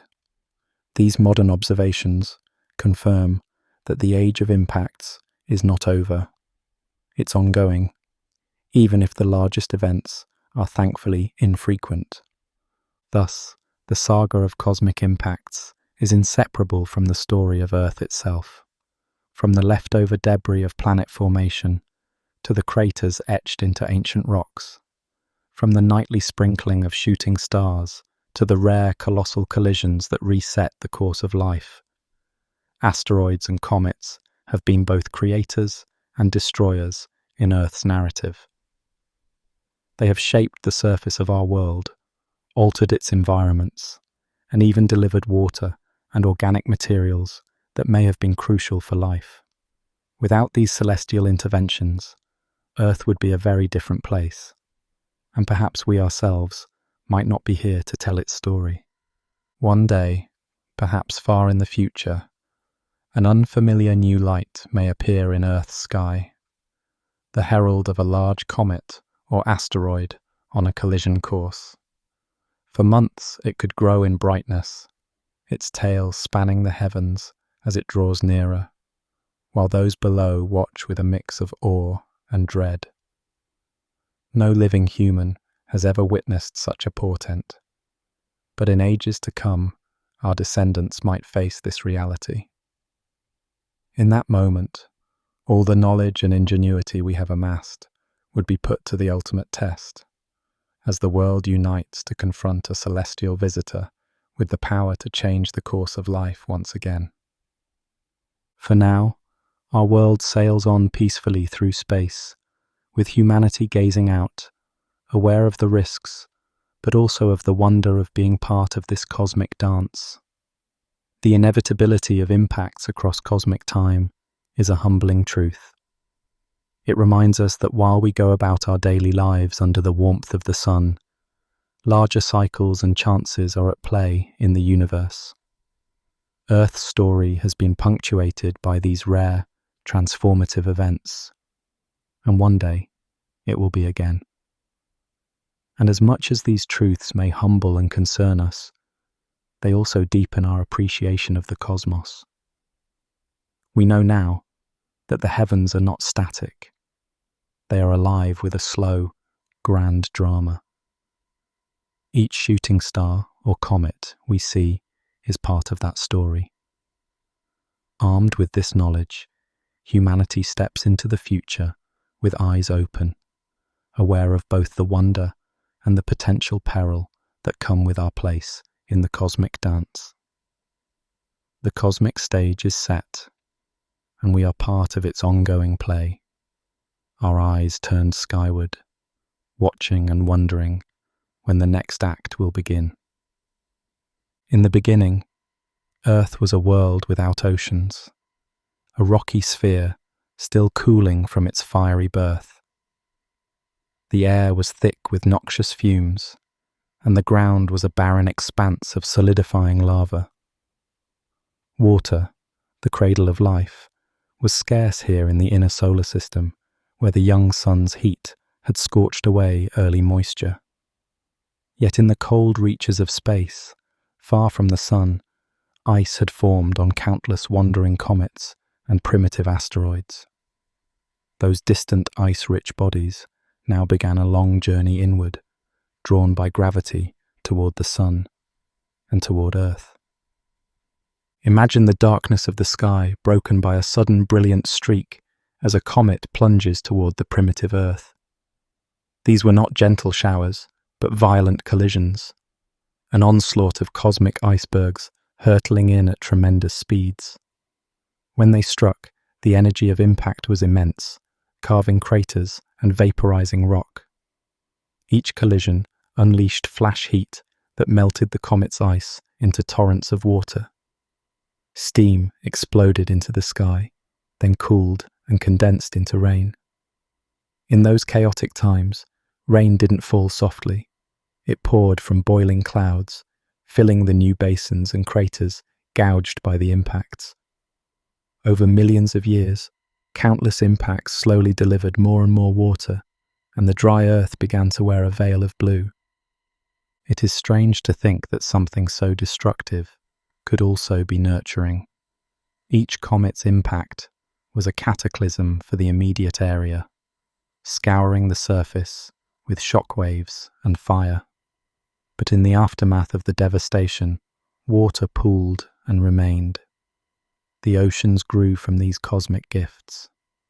For eons during a period scientists call the Late Heavy Bombardment, Earth was relentlessly pummeled by these cosmic visitors. Night after night, the skies were alight with descending fire, and each thunderous collision shook the young world. Eventually, this great storm of impacts began to wane. By around 4 billion years ago, the heavy barrage of impacts had subsided, leaving Earth's surface transformed. What had been a hellscape of molten rock was now cooling under an atmosphere thick with clouds and water vapor. As the sky eventually cleared, sunlight glinted off vast new oceans. The planet had gone from red-hot and dry to a water-rich blue world, and life's stage was set. Comets and their kind brought more than just water. Locked within those frozen wanderers were simple yet vital chemicals, organic molecules formed in the interstellar dark. With each impact, fragments of carbon-rich material mingled with Earth's rocks and waters. Perhaps in the comet dust were amino acids, the building blocks of proteins and other prebiotic ingredients. Modern scientists have discovered that a comet's halo can contain things like glycine, a basic amino acid, and even phosphorus, an element central to DNA. Long ago, when such ingredients rained down with comet debris, they would have mixed into warm little ponds or the ocean soup of early Earth. In those waters, enriched by cosmic deliveries, the first sparks of life could someday flicker. We cannot witness those early impacts, but we can imagine the scene. A silent, ancient Earth under a sky streaked with fire. When each blazing visitor struck, the ground shuddered, and molten rock fountained up. Yet, after the tumult, water flowed where none had been before. Over time, these episodes of destruction and delivery gradually turned Earth into a habitable oasis. The oceans that cradle life today, the waters that fill our lakes and coursed in the veins of the first organisms. Many of those molecules may have originally fallen from the heavens. In a very real sense, our seas might be the echoes of comets that met their end against our world. From a parched rock to a blue marble teeming with potential, Earth's transformation was guided by these early cosmic collisions. Volcanoes on the newborn Earth belched out steam to add to the mix, but it was the ceaseless rain of icy bodies from above that truly filled the seas. Each drop of water in the ocean might carry a memory of that time, perhaps a hint of some distant comet that journeyed across the solar system to shatter upon the ground here. And so, from the chaos of impacts, the calm cradle of the oceans emerged. In the gentle lap of primordial tides, enriched by compounds from space, life found a foothold. Thus, in Earth's youth, cosmic impacts ironically sowed the seeds of life. Water for the oceans and carbon for the chemistry of living things arrived amidst fire and fury.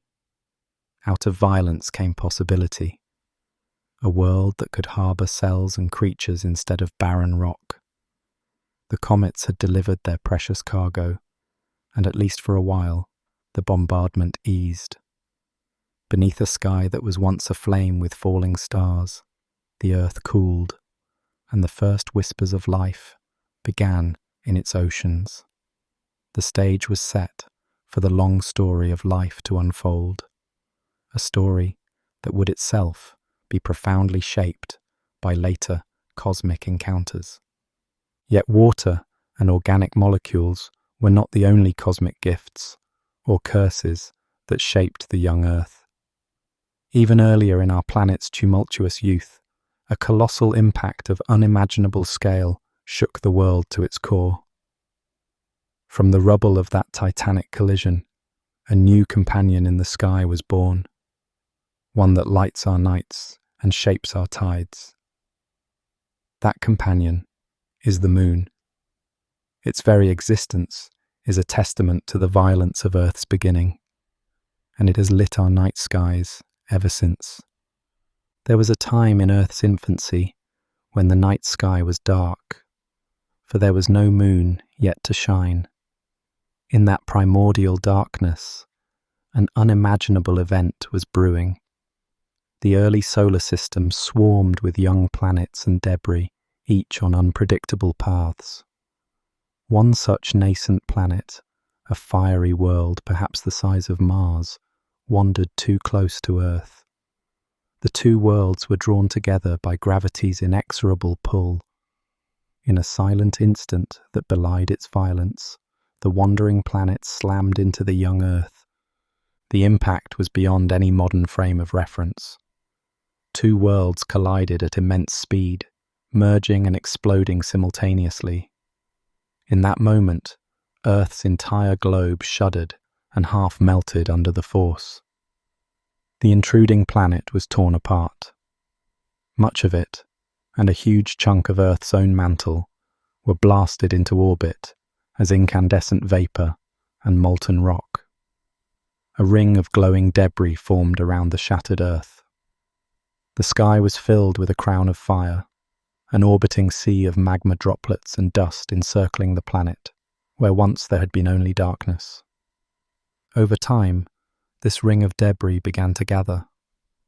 Under gravity's gentle tug, countless molten fragments slowly clumped together. Night after night, the ring thinned as the debris coalesced into a single body. Within perhaps only a few months, or at most a few years, a newborn moon took shape. At first it would have been a sight both beautiful and terrifying, a swollen sphere of glowing rock hanging low above Earth's horizon, far larger in appearance than the moon we know today. Its surface was an ocean of magma, still boiling from the recent violence. It cast an eerie, ruddy light onto the devastated Earth below, which itself was recovering from being nearly torn apart. As eons passed, the moon drifted farther from Earth and gradually cooled. In its youth, the moon loomed much larger in Earth's sky, exerting a tremendous pull on the oceans and raising colossal tides. As it moved outward to its present distance, those tides calmed, and the moon's gravitational break slowly lengthened Earth's day from a fast spin to the gentler 24-hour rotation we know. The moon's molten surface solidified into crust, and heavy craters from the rain of leftover debris pockmarked its face. The Earth, too, slowly healed. Oceans and solid land reformed under a blanket of steam and ash. Eventually, a sort of equilibrium returned. Earth now had a celestial companion, the moon, born of collision, yet destined to become a steady presence in the sky. To living creatures who would come much later, the moon would appear serene and gentle, a pale beacon in the night. But that gentle glow hides a violent origin, a reminder of the cosmic chaos of our planet's youth. The moon's birth was not just a cosmetic addition to Earth's sky. It was a turning point in Earth's story. The formation of the moon altered Earth's very tilt and rotation.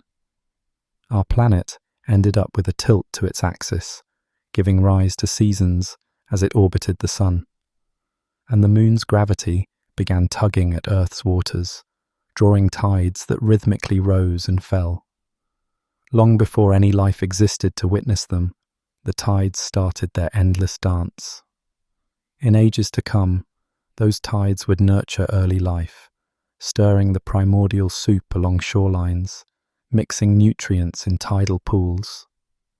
The moon's presence also helped steady Earth's rotation like a counterweight, preventing wild swings in the planet's axis. With the moon's stabilizing influence, Earth's climate cycles stayed moderate enough over geologic time for life to persist and evolve. Night after night, for billions of years since, the moon has shone down on Earth, influencing the rhythms of life. Creatures would eventually spawn their myths and calendars by its phases, not realizing the true tale of fire and fury that created their luminous companion. Every time we look at the moon's gentle glow, we are seeing a relic of an ancient cataclysm, the aftermath of a collision so immense it nearly destroyed Earth, yet ultimately gave Earth something precious. The moon gave Earth tides and a stable spin, and it lit the darkness. Without it, life's path on Earth might have been very different. The giant impact that birthed the moon shows how creation and destruction are intertwined in our planet's history. A devastating blow resulted in a guiding light.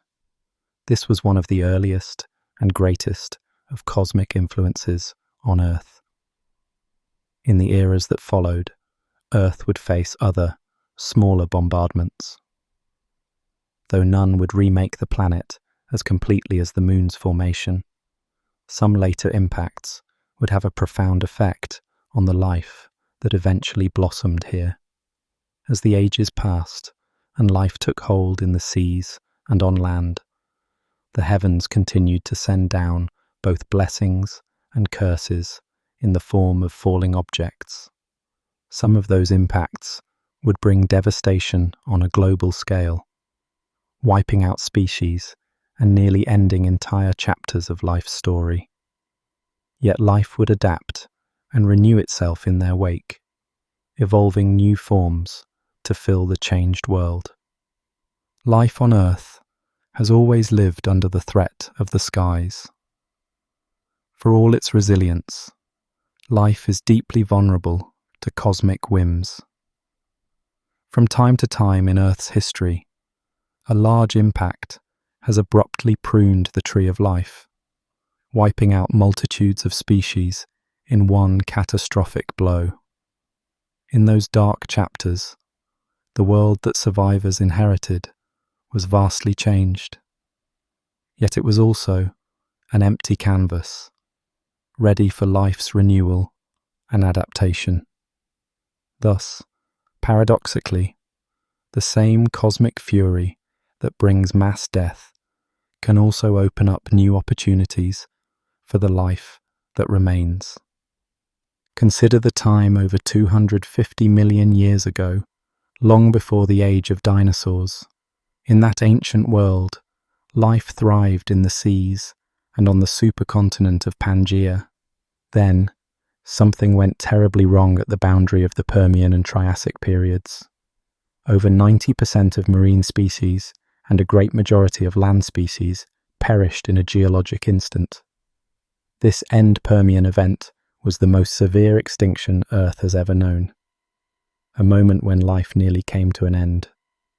Scientists are still piecing together what happened. Massive volcanic eruptions and climate upheaval were certainly involved, but some evidence hints that a meteor strike might have delivered the final blow. If a cosmic impact did occur then, it struck a planet already in turmoil, perhaps amplifying the devastation. In the wake of this great dying, the Earth became almost silent. Forests withered, oceans stagnated, and most creatures vanished. Yet even after such utter destruction, life found a way back. The few species that survived the Permian extinction gradually multiplied and spread into the emptied world. New groups of organisms evolved to fill the vacated niches. Among them were early reptiles and mammal-like creatures that had weathered the catastrophe and began to diversify. In time, their descendants would include the dinosaurs that came to rule the Triassic and Jurassic periods. It is startling to realize that the dominance of the dinosaurs themselves may have been enabled by an earlier mass extinction, potentially one exacerbated by an impact that cleared away their competitors. Time and again, the pattern repeats. An era of life is violently cut short, and in the aftermath, the biosphere reshuffles and renews. Earth would face other biological crises in the ages between these great cataclysms. For example, at the end of the Triassic period, many reptile groups died out, paving the way for dinosaurs to flourish in the Jurassic, a transition some scientists suspect may have been hastened by an impact alongside massive volcanism. Similarly, during the late Devonian, around 375 million years ago, a drawn-out wave of extinctions pruned life in the seas. At least one large impact crater dates to that era, hinting that a cosmic strike could have compounded other stresses. Another massive extinction struck at the end of the Cretaceous period, about 66 million years ago. This is the most famous mass die-off, marked by the sudden disappearance of the dinosaurs, apart from their avian relatives, along with countless other species. Unlike the murkier extinctions before it, this one has a clear smoking gun, a large asteroid impact, its scar found in the rocks of the Yucatan Peninsula.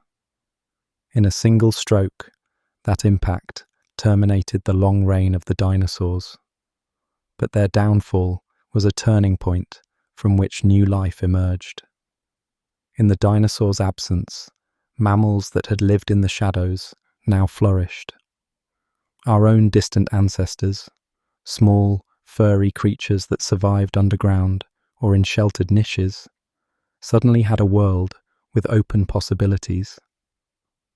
Over the millions of years that followed, those mammals evolved into a dazzling array of forms, eventually giving rise to primates and ultimately humans. In a profound sense, humanity's existence might be seen as a direct consequence of an ancient cosmic collision. Mass extinctions are the most dramatic examples of impacts reshaping life. But even smaller events have left marks on life's story. Throughout Earth's history, lesser-known asteroid strikes have likely caused regional devastation, altering habitats and pressuring species. Some ecosystems never recovered their previous state, instead evolving along new paths after such disturbances.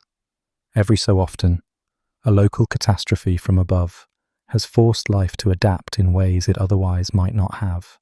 One controversial hypothesis even suggests that around 12,800 years ago, a swarm of comet fragments exploded in Earth's atmosphere, sparking massive wildfires and a sudden cold snap known as the Younger Dryas. If true, it would mean a relatively small cosmic event disrupted the climate in prehistoric times, a disturbance that some speculate is faintly reflected in global folklore, from tales of a great flood to myths of long darkness. These episodes are subtle compared to the great mass extinctions, but they too demonstrate the interplay of destruction and renewal. Each time disaster struck from the sky, life's response was both tragic and hopeful. The immediate aftermath was always bleak, landscapes scorched by fire or frozen under sunless skies, and the loss of so many unique creatures that once thrived. But as conditions stabilized, survivors began to proliferate. Evolutionary innovation often sped up following an extinction, as organisms ventured into new roles and environments left vacant by the calamity.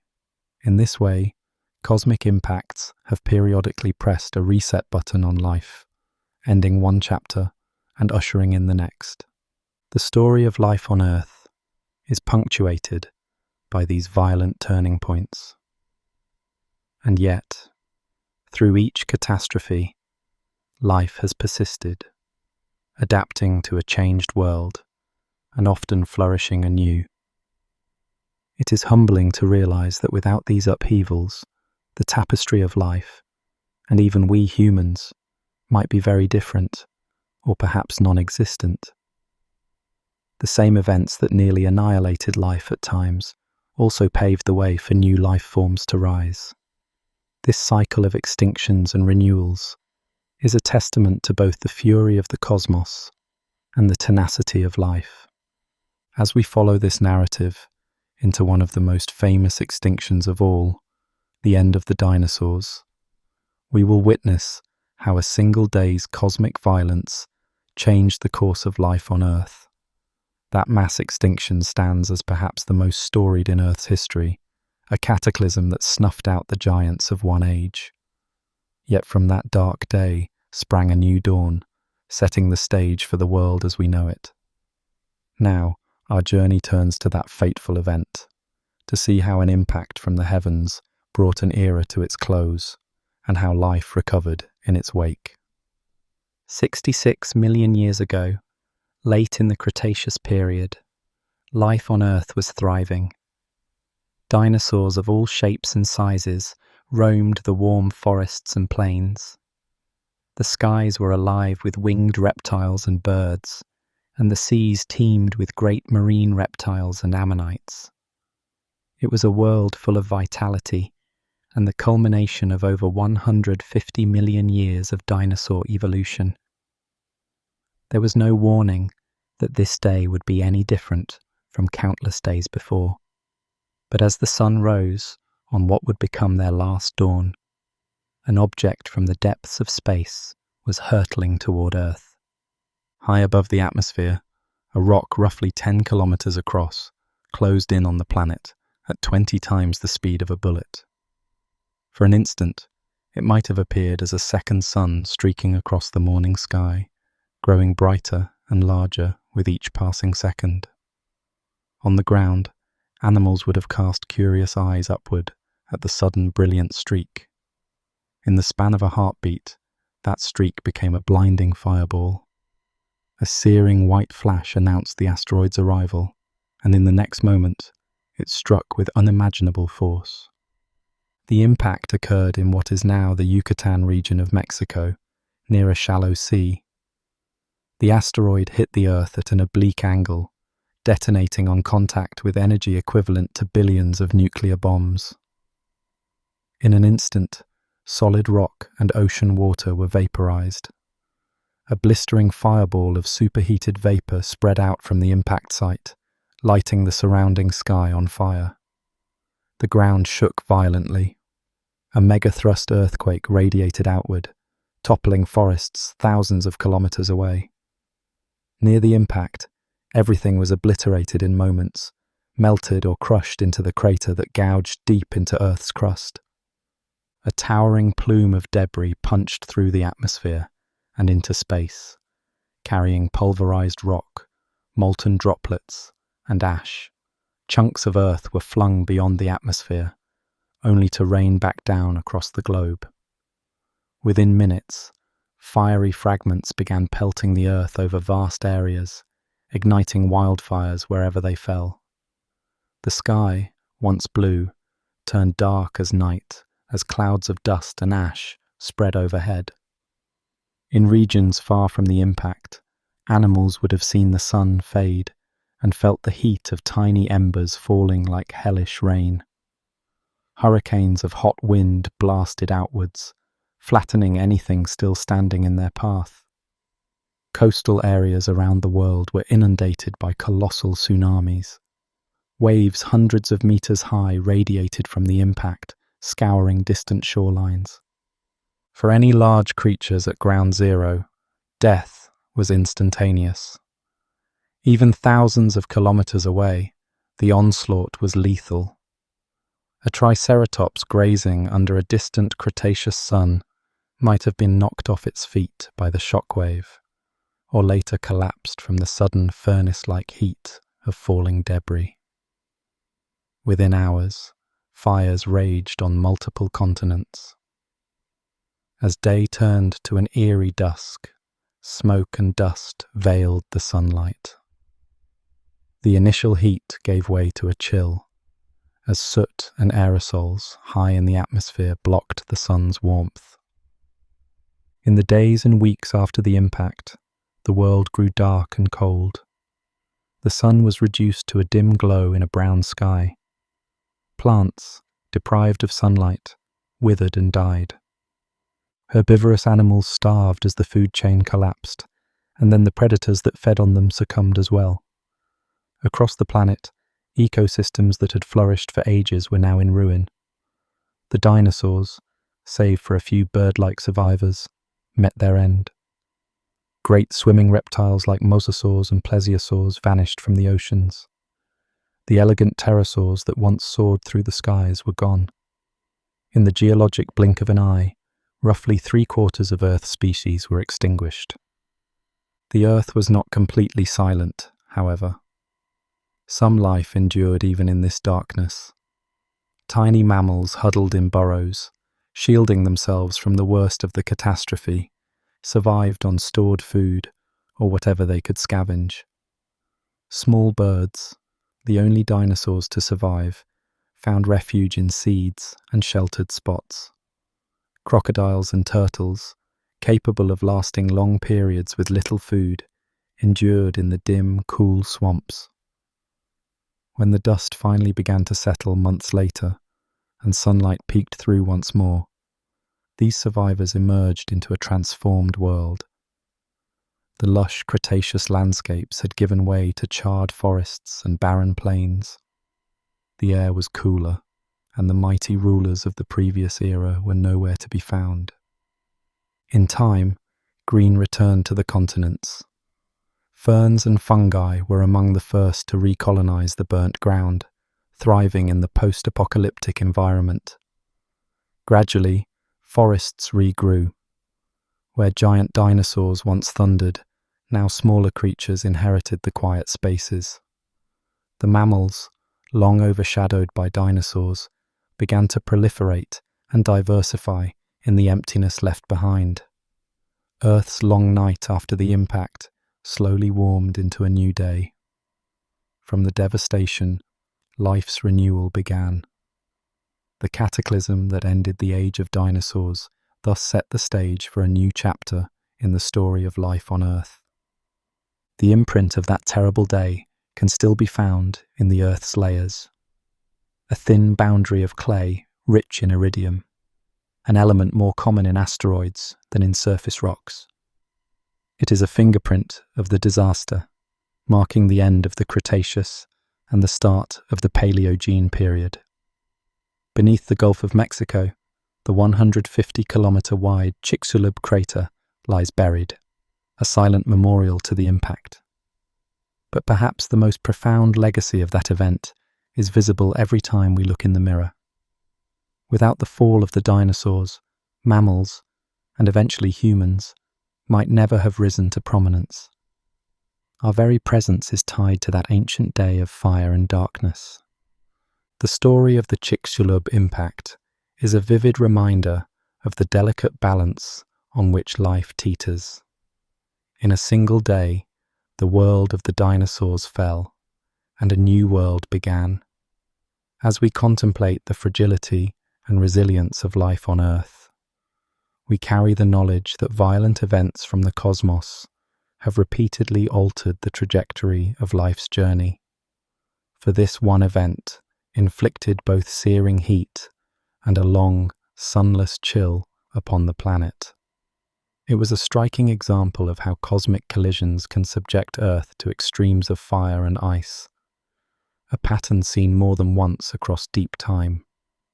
In the aftermath of a colossal impact, Earth is a planet of extremes. First comes the fire. The immediate aftermath of the strike can set the world ablaze. Then comes the ice, the long, sunless chill that follows. These twin phases, burning and freezing, are written in the story of every large collision. An asteroid strike doesn't just create a crater, it unleashes a cascade of atmospheric changes that can scorch a world and then plunge it into darkness. When a large asteroid hits, the kinetic energy of the impact turns into intense heat. The air surrounding the impact site is instantly superheated, igniting everything combustible for hundreds of kilometers. Even far beyond, the fallout of glowing ejecta can raise temperatures at the ground. Imagine countless shooting stars all blazing at once across the sky, each a white-hot piece of debris re-entering the atmosphere.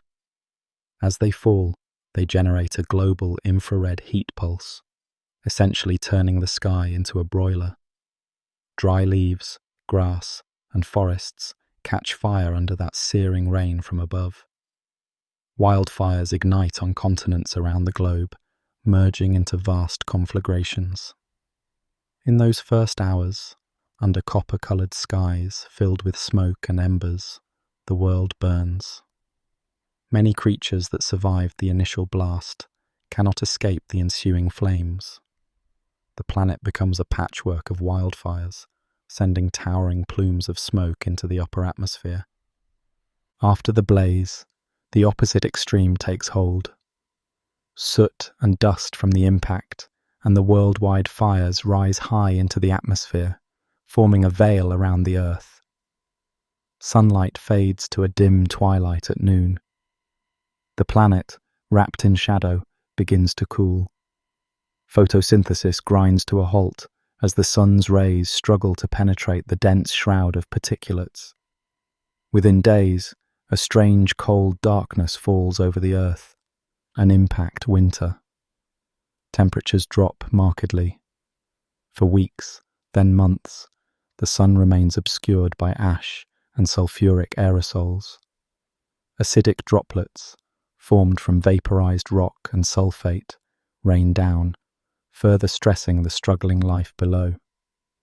In this frigid gloom, survivors huddle and wait as food becomes scarce. The same world that was recently a furnace is now an icy tomb for many species. This drastic cooling can last a year or more before the skies slowly clear. Even after sunlight returns, the climate can remain disrupted. The sudden cold may be followed by swings in weather patterns and even a period of greenhouse warming from all the carbon dioxide released by the fires and decaying life. The atmosphere, in short, is thrown into chaos by an impact. Where once gentle rains fell, now there might be acrid, dark downpours. Seasons can disappear or become extreme. For a generation or more, the planet struggles to regain equilibrium. Eventually, winds and precipitation scrub the skies clean, and sunlight and warmth gradually creep back in. Forests regrow, oceans rebound, and life, if any remains, slowly adapts to the new normal. but the imprint of that fiery inferno and deep freeze remains in the geological and fossil records. Scientists today can read those ancient clues. Layers of soot and iridium-rich dust in the rocks tell of the time the sky caught fire and then went dark. Fossilized pollen and fern spores show how plants vanished and then reappeared en masse when the darkness lifted. These pieces of evidence, preserved in stone, confirm that the fire and ice sequence is not just poetic imagery, but a reality that Earth has experienced. It underscores how deeply an impact can upset the balance of our atmosphere and climate. The dual onslaught of burning and cooling is a sobering reminder of the fragility of Earth's environment. The very air we breathe and climate we depend on can be radically transformed in the wake of a cosmic collision. Yet from these extremes, Earth eventually recovers, though the world that emerges is never the same as before. The era of the dinosaurs ended in flames and winter, paving the way for a new world. In lesser events too, we suspect that regional fires and cooling spells have occurred, dimming skies in prehistoric times and perhaps inspiring myths of darkness and cold. One controversial hypothesis even suggests that around 12,800 years ago, a swarm of comet fragments exploded in Earth's atmosphere, sparking massive wildfires and a sudden cold snap known as the Younger Dryas. If true, it would mean a relatively small cosmic event disrupted the climate in prehistoric times, a disturbance that some speculate is faintly reflected in global folklore, from tales of a great flood to myths of long darkness. In the strata beneath our feet, the records of these fiery holocausts and dark winters lie waiting to be discovered. Each ancient crater, each thin layer of ash, is a lesson from deep time about our planet's vulnerability. From them, we learn not only about past disasters, but also about the resilience of Earth's climate system. Those lessons become clearer as we explore the scars left on Earth's surface, the craters and remnants of impacts long past.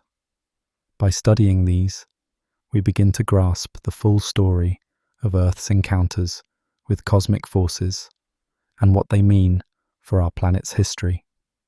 Scattered across Earth's surface are the silent remnants of ancient cataclysms. To the untrained eye, they might appear as mere hills, unusual rock formations, or circular lakes. But these are the eroded scars of impact craters, fingerprints of colossal events that occurred long before humans walked the Earth. Each crater tells a story of a day when a piece of the cosmos struck our planet, leaving behind a lasting impression in the geologic record.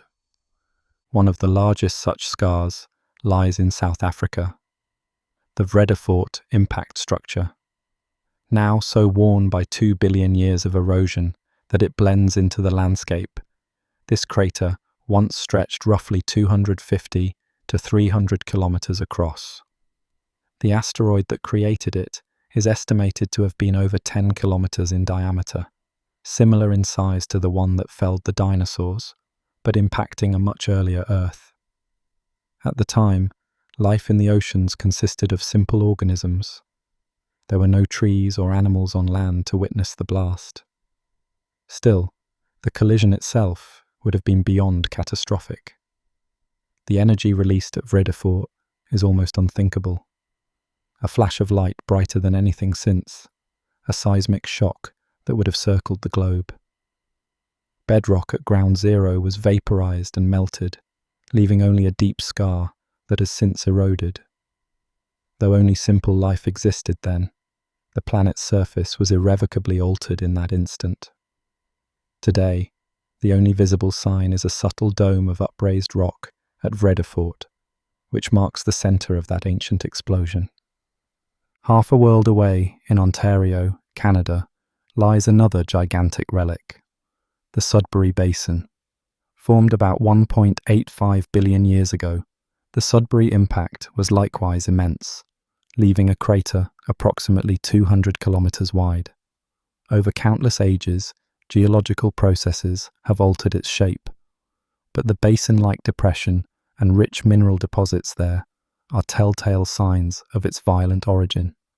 Impacts of this magnitude are exceedingly rare, yet the early Earth seems to have endured several.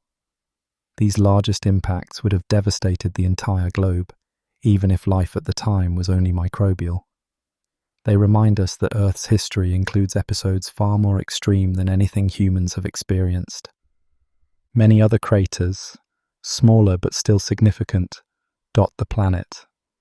There's the 100-kilometer Manicouagan crater in Canada, a nearly perfect ring-shaped lake left from an impact about 214 million years ago. There's Chicxulub in Mexico, buried under sediments, but mapped by scientists. The very crater from 66 million years ago that spelled doom for the dinosaurs. In Western Australia, the ancient Wolf Creek crater, about 880 meters across, stands out starkly in the desert, reminding us that even relatively small asteroids can blast out sizable holes. All told, over 190 impact craters have been identified on Earth's land surface. Each was a calamity in its time, and these are just the craters we know of. Erosion, vegetation, and the oceans have erased or hidden many more. Since most of our planet is covered by water, numerous impacts must have struck the seas, leaving only subtle traces on the ocean floor.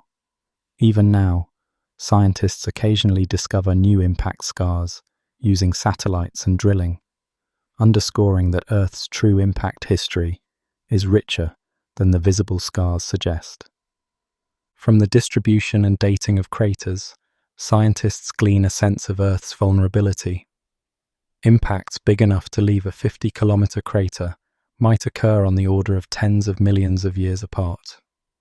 The truly enormous impacts, like the ones that formed Sudbury or Vredefort, are far less frequent, perhaps separated by hundreds of millions of years. Yet the record is clear. Given enough time, such events do happen. Earth has been pummeled by asteroids and comets throughout its 4.5 billion year history.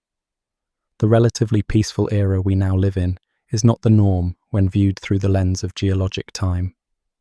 In studying ancient craters, we have also learned how resilient and self-healing our planet can be, and how transient our own structures would seem by comparison. Look at the Chesapeake Bay in the United States. Beneath its waters lies an 85-kilometer wide crater from an impact 35 million years ago. It's buried under coastal sediments and was only discovered in the last few decades via drilling and geophysical surveys. The fact that we only just found it illustrates how Earth's surface can conceal even enormous scars with time. Yet clues remain in the rocks. Shocked quartz grains, microscopic shatter patterns, and rare elements like iridium that hint at an extraterrestrial origin. Using such clues, geologists piece together the records of impacts that no human ever witnessed. Each crater from deep time is like a page in Earth's diary, recounting mornings when the sky fell and afternoons that ushered in ages of darkness. They speak of tsunamis that once ravaged distant shores and firestorms that swept across primeval forests. By reading these pages, we understand that our planet, for all its life-giving calm, rides through a shooting gallery of cosmic debris. The crater record shows us that even as life recovered and flourished after each event, the possibility of another impact was never erased. In a sense, Earth's surface is both an archive and a battleground, preserving evidence of past bombardments, even as it continually renews itself. These lessons from deep time instill humility. They reveal that dramatic changes can befall the world without warning, and that what seems permanent, the arrangement of continents, the domination of a life form can be overturned in a geological instant. They also highlight the rarity of our moment in time, living between major impacts rather than immediately after one. As we contemplate the ringed mountains of Vredefort or the buried circle of Chicxulub, we are reminded that Earth is not a static sanctuary, but a target in an ever-changing cosmic environment. For eons, such events were beyond the ken of any living creature. But eventually, a species arose, capable of recognizing these ancient signs. Long before we had science to decode craters, however, our ancestors may have encountered smaller cosmic events firsthand. The physical scars of impacts are not the only record. There are also whispers of them in our cultural memory. The next part of our journey shifts from rocks to stories, as we explore how human myth and legend have echoed these fiery signs from the sky. Our ancestors looked up at the night sky with a mix of wonder and fear. Long before science could explain meteors and comets, people wove their awe of the skies into myths. Picture a clear night thousands of years ago. A small community gathered under the brilliance of the Milky Way. Suddenly, a star seems to fall. A streak of white fire darts across the heavens. In that moment, it must have felt like a message from the gods or spirits. Throughout history, such shooting stars and fiery signs in the sky have stirred the human imagination. They became omens and portents in lore, echoes of cosmic events interpreted through the lens of storytelling. Many cultures have legends of stars falling or fire raining from above. In Norse mythology, during the final battle of Ragnarok, the sun turns black and the stars fall from the sky as the world burns. A poetic vision of doom that eerily mirrors the notion of fiery destruction from the heavens. In the Christian Bible's Book of Revelation, stars are prophesied to plummet to earth as a sign of the end times. The Romans, too, saw meaning in the heavens. The very word disaster comes from Latin for bad star, reflecting the belief that celestial phenomena foretold calamity. A bright comet, or an especially intense meteor shower, might be recorded as a sign of impending doom. Halley's comet's appearance in 1066, for example, was interpreted as foretelling the Norman conquest of England. In 44 BC, a great comet shone for days and was taken by Romans as the soul of Julius Caesar joining the heavens. Ancient Chinese astronomers, too, diligently noted comets and meteors, linking them with the fortunes of emperors. Not all sky stories foretell ruin. Some became part of cultural traditions in gentler ways. Many indigenous peoples wove meteor events into their oral histories. In Australia, Aboriginal lore speaks of stars that fell to earth, creating craters in the land. One such story from the Wolf Creek area tells of a shining star that plummeted and gouged out a great hole, a tale consistent with the actual Wolf Creek meteorite crater. In North America, some Native American tribes regarded meteorites as sacred stones, gifts from the sky gods. The Navajo and other groups told tales of star people or heavenly arrows striking the ground. Often, a meteor's arrival was folded into existing mythologies as a divine sign or punishment from above. Tales of world-ending fire are especially potent. Across the world, echoes of catastrophic fire from the sky abound in folklore. Some researchers have speculated that the destruction of the biblical cities of Sodom and Gomorrah, said to have rained burning sulfur, could have been inspired by an ancient meteor airburst exploding in the atmosphere. In Finnish folklore, a hero battles an evil celestial being who steals the sun, and during their struggle, fiery fragments of the sun fall to earth, perhaps a distant memory of a comet breaking apart in the sky.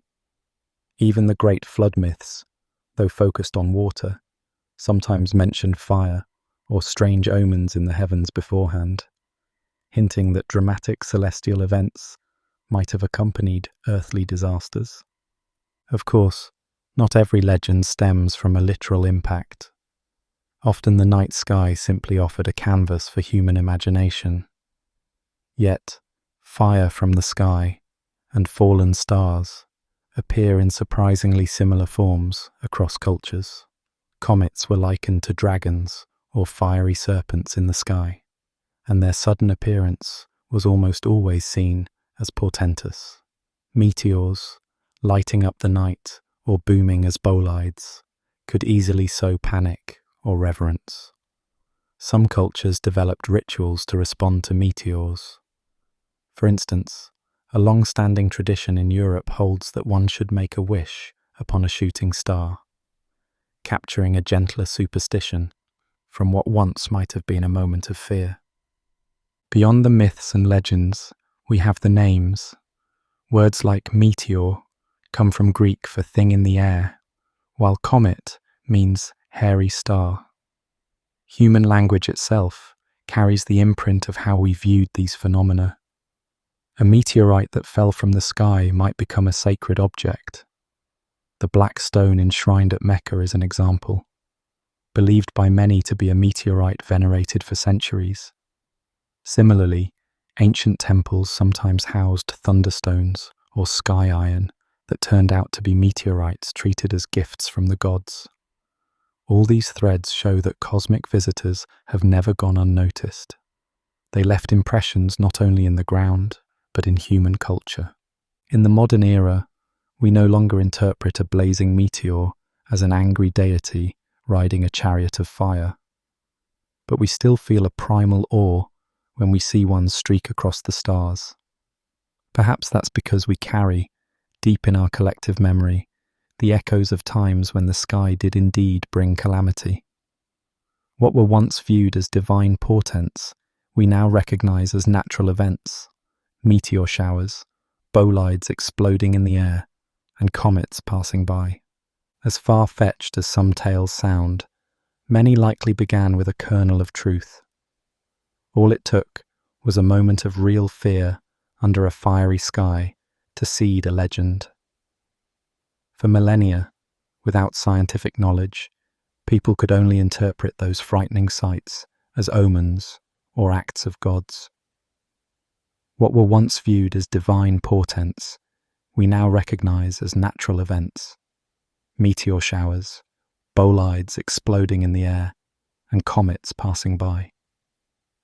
We also know now that Earth is shielded by a thin blanket of air that causes most small cosmic fragments to burn up harmlessly. Those streaks that mystified ancient peoples are usually the death of a tiny meteoroid, sacrificed to protect the world below. But people of old were also correct that, now and then, something big really does fall and change the world. Next, our journey turns to that fragile atmospheric shield of ours, how it guards us, and why it cannot stop everything that comes from the sky. Every day, Earth is bombarded by debris from space, remnants of comets and asteroids, bits of dust and rock. Yet we live our lives oblivious to this cosmic rain. That's because our planet is wrapped in a thin protective blanket, the atmosphere. Tiny meteoroids no larger than grains of sand hit this shield and burn up completely, painting the sky with harmless streaks of light. Even somewhat larger rocks, the size of pebbles or basketballs, usually disintegrate high above the ground in brilliant fireballs. In effect, the atmosphere acts as Earth's first line of defense, incinerating countless potential projectiles before they can reach us. One need only look at the moon to appreciate the atmosphere's value.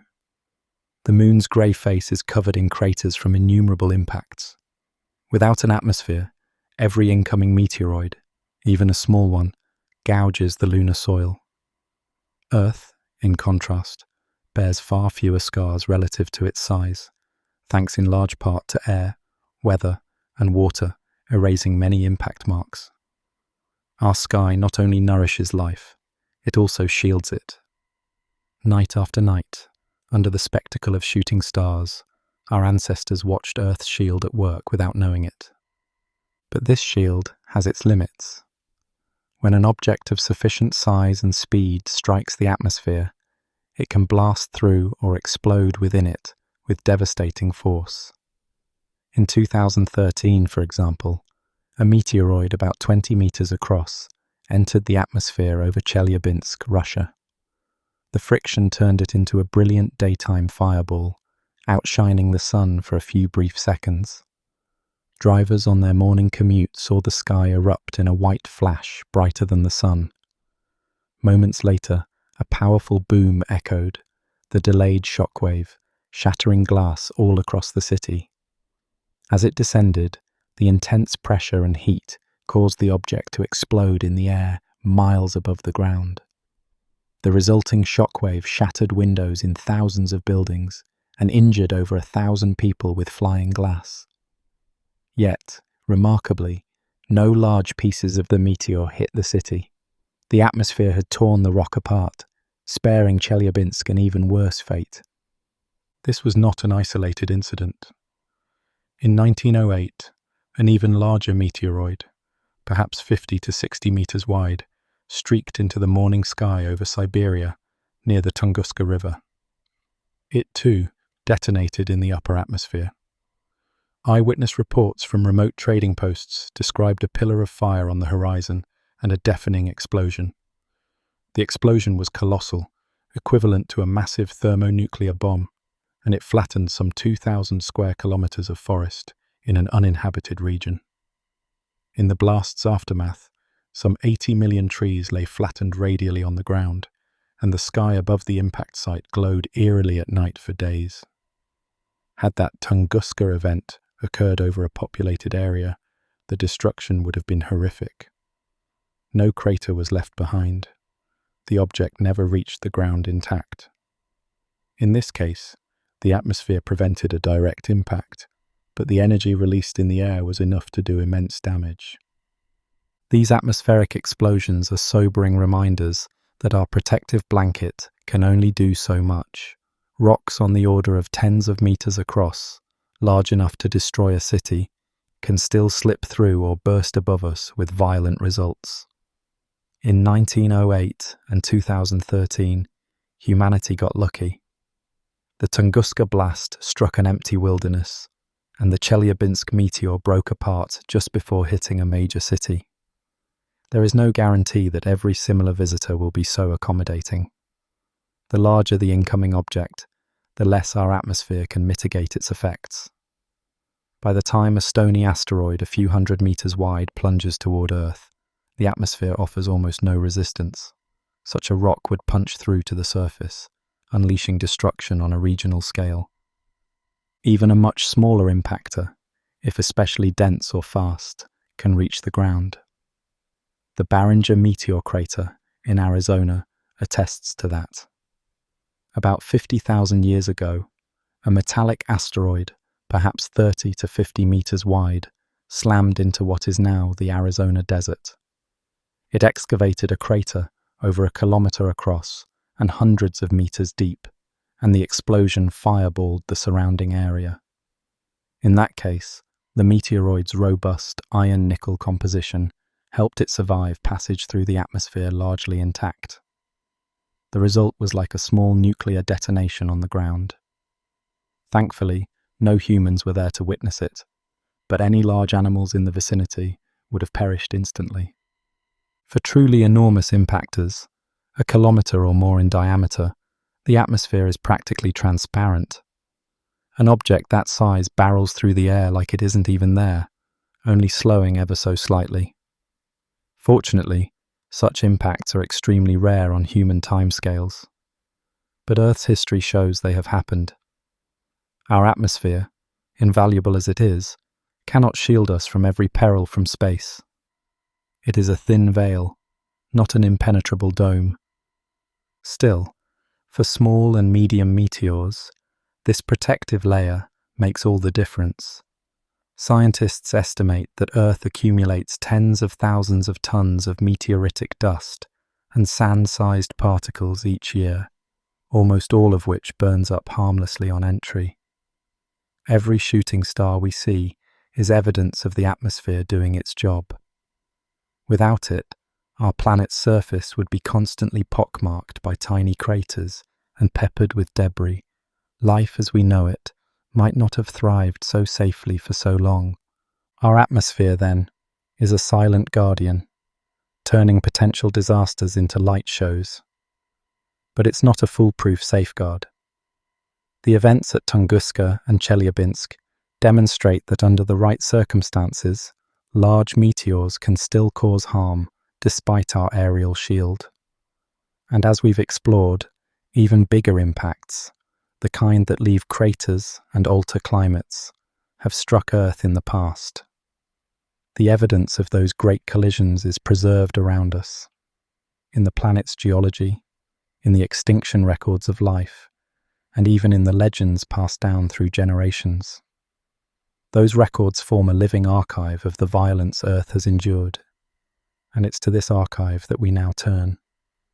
The Earth itself bears witness to the great collisions of the past. Its rocks, its living creatures, and even the collective memory of humankind all carry pieces of the story. Taken together, they form a living archive of cosmic violence, a record that spans billions of years and speaks in multiple languages.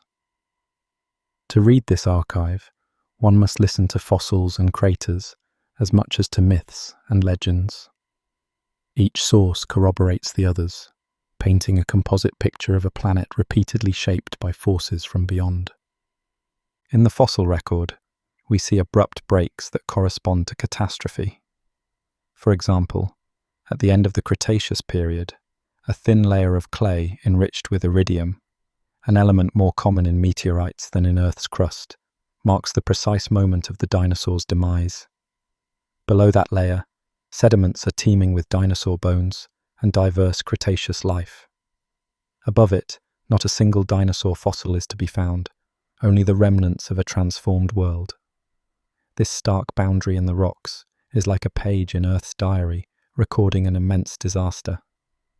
Similar patterns, though less dramatic, appear at other extinction horizons. They remind us that life's continuity has been punctuated by sudden resets, some of which align with evidence of impacts. The rocks themselves hold direct testimony. Scattered across continents, scientists have unearthed shocked minerals and tiny spherical droplets of once molten rock, called tektites, that rain down after ancient impacts. In sediment layers, they find telltale spikes of elements like iridium or chromium, chemical fingerprints of meteorites. And of course, there are the craters, some subtle and half erased, others distinct and immense. Each crater is a scar that confirms an impact's occurrence, pinpointing the location and sometimes the exact moment when the Earth was struck. By dating crater formations and impact ejecta, geologists can match them with known changes in climate or life. It's a bit like matching up entries in different chapters of the planet's history book. One chapter written in the language of rock, another in the language of life. When they line up, as with the Chicxulub crater and the mass extinction at 66 million years ago, the case for a cosmic cause becomes undeniable.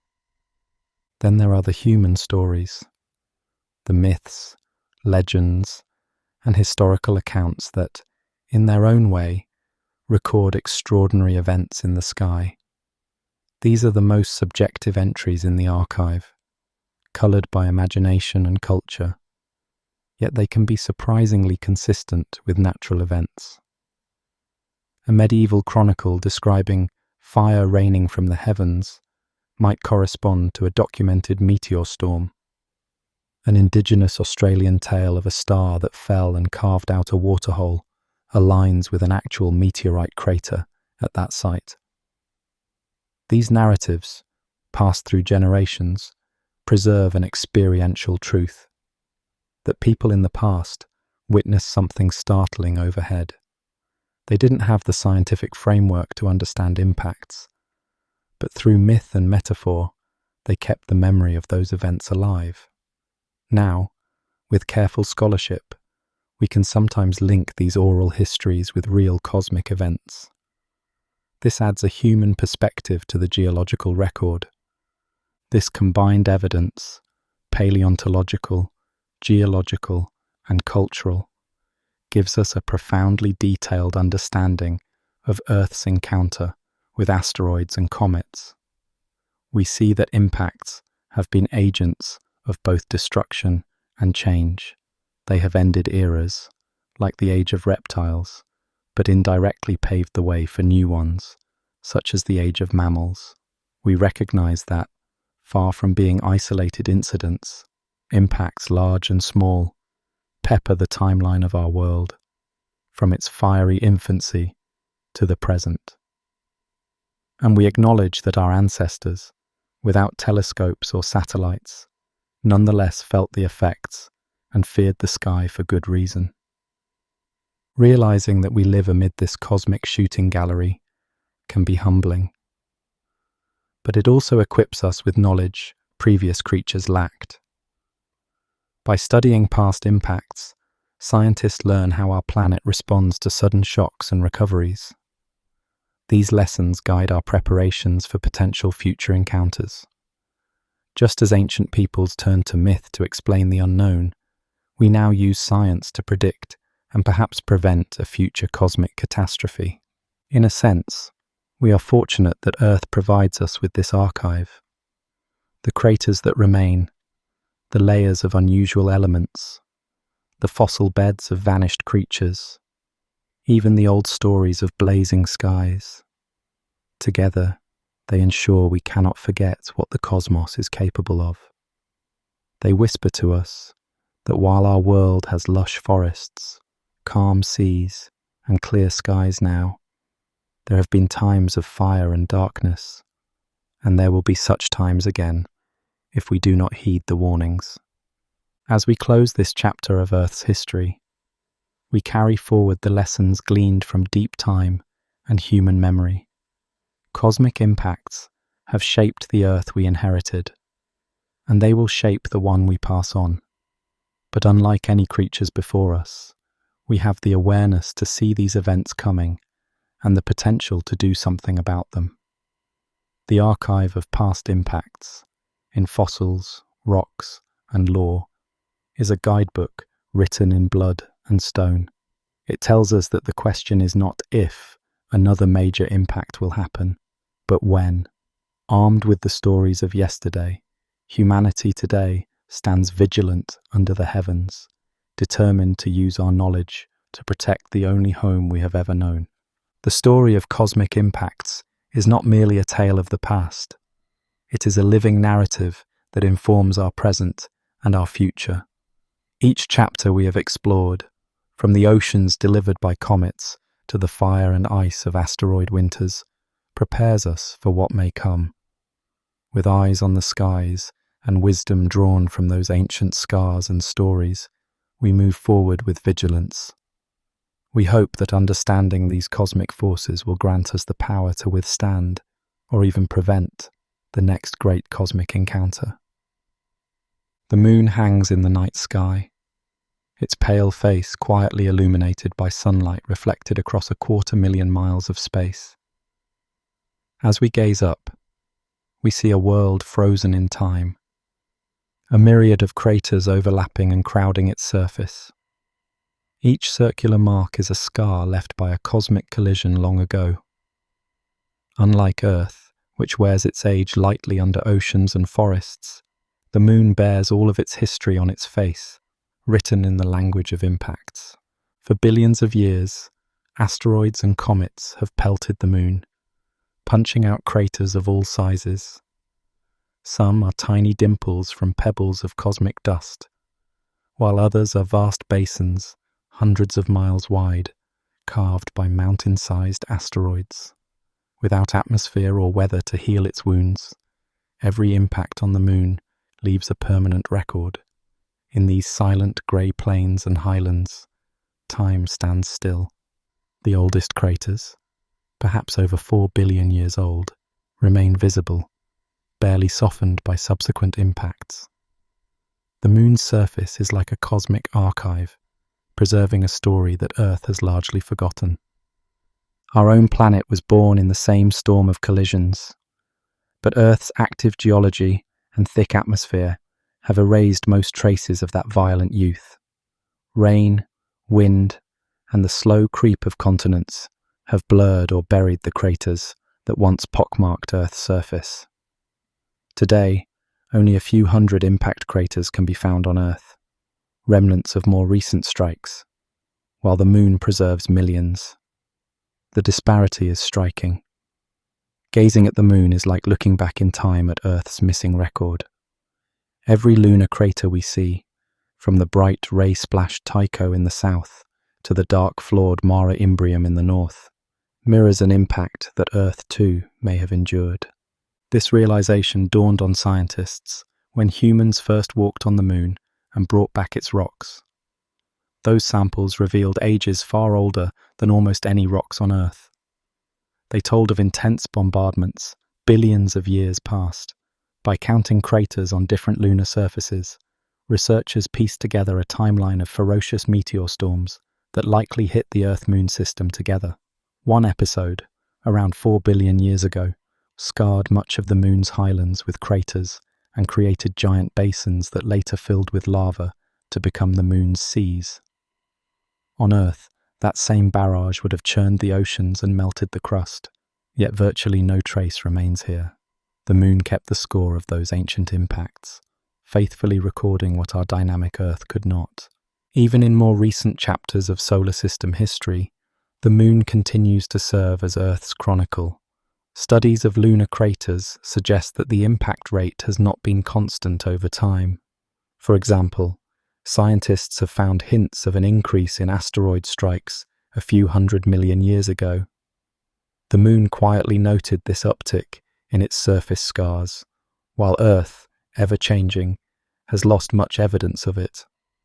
In this way, our moon acts as a cosmic witness, a silent partner to Earth, reflecting the dangers we've faced together from space. Under a telescope's gaze, the moon's cratered terrain looks almost like a frozen stormy sea. Bright rays streak outward from fresh craters where pulverized rock was flung far and wide. In contrast, older craters have softened outlines and darker tones, subdued by time and micrometeorite dust. On the moon's far side, which no human eyes saw until the space age, the craters are even more numerous, a dense array covering virtually every mile. It's a landscape shaped almost entirely by impacts.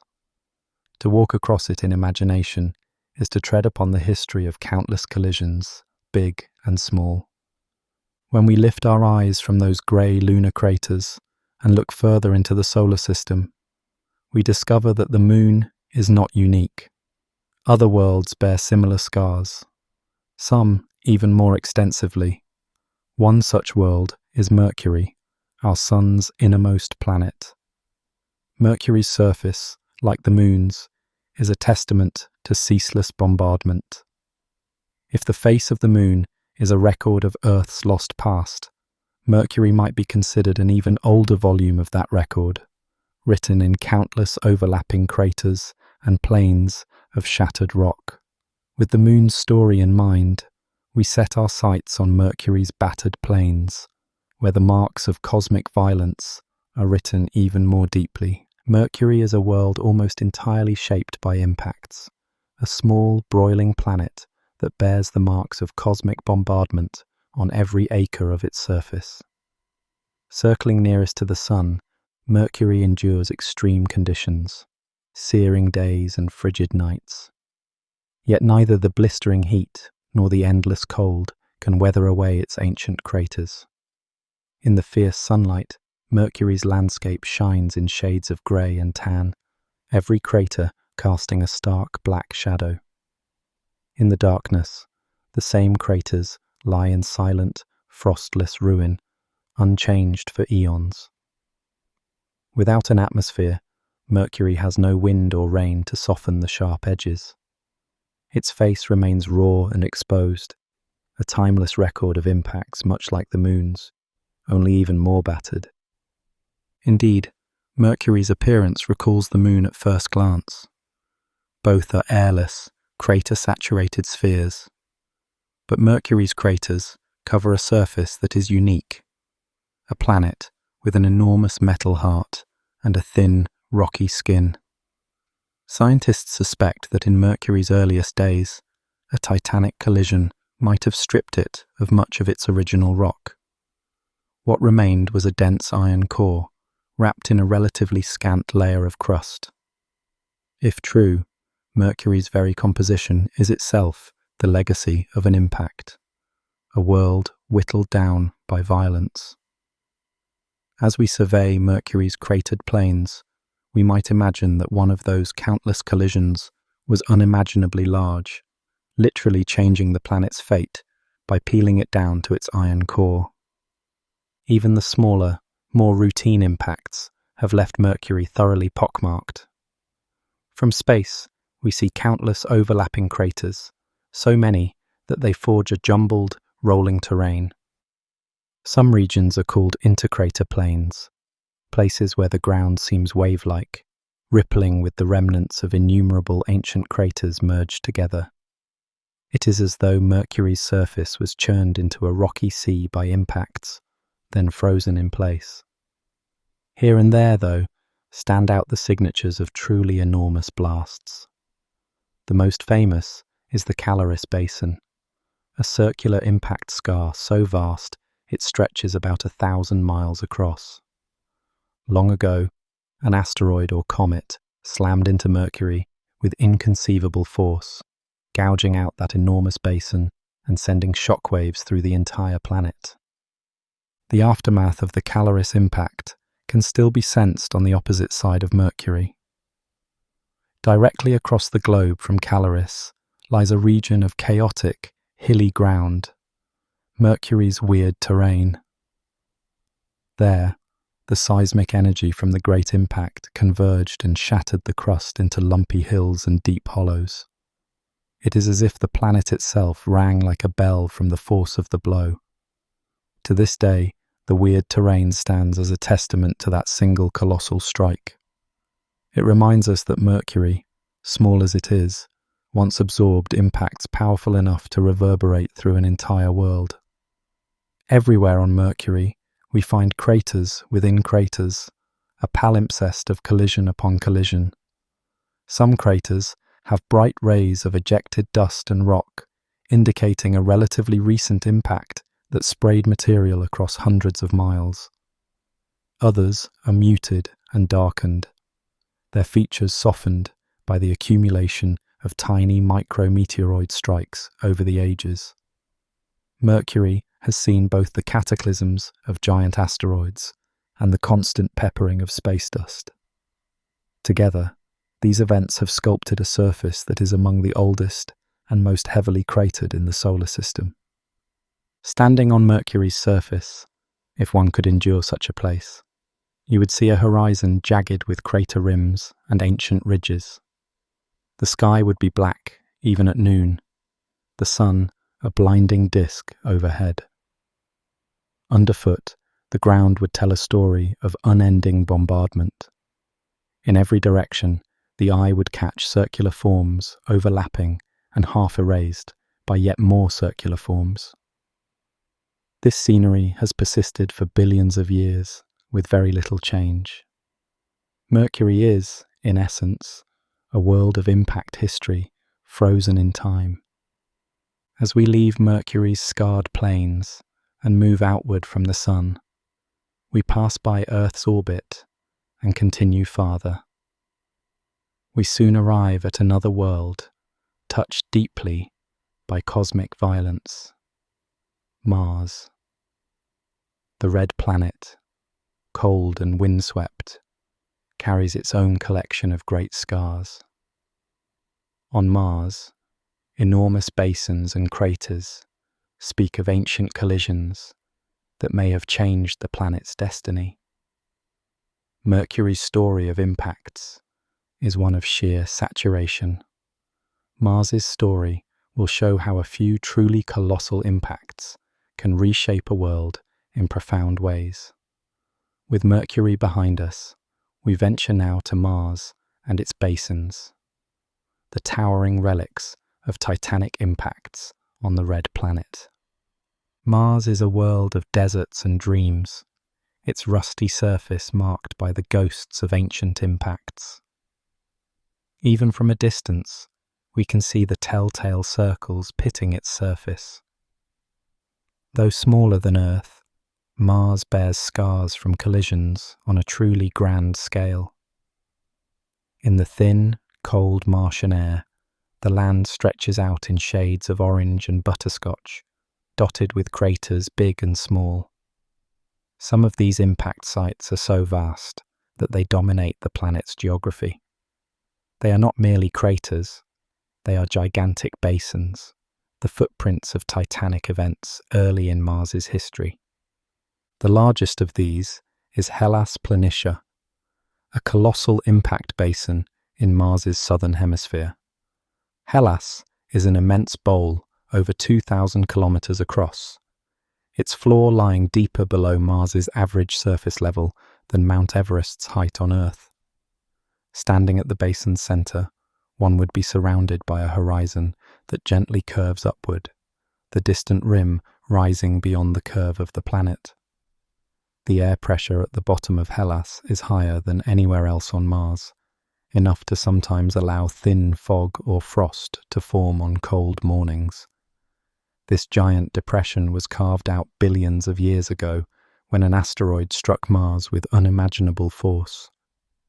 The energy of the impact would have melted rock and ice, filling the air with incandescent debris.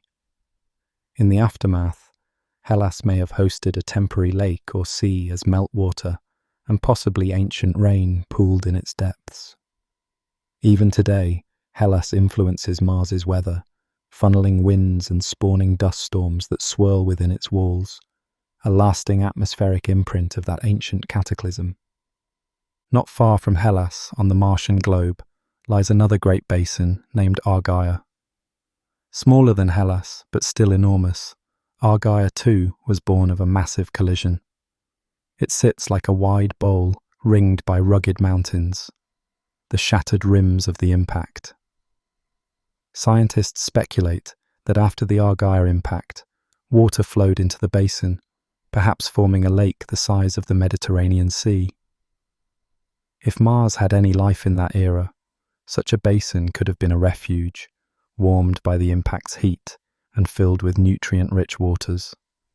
In this way, an impact that devastated the land might also have created a haven for life, however fleetingly. It's a striking thought. Destruction and creation intertwined in a single event. Mars's surface carries other grand scars as well.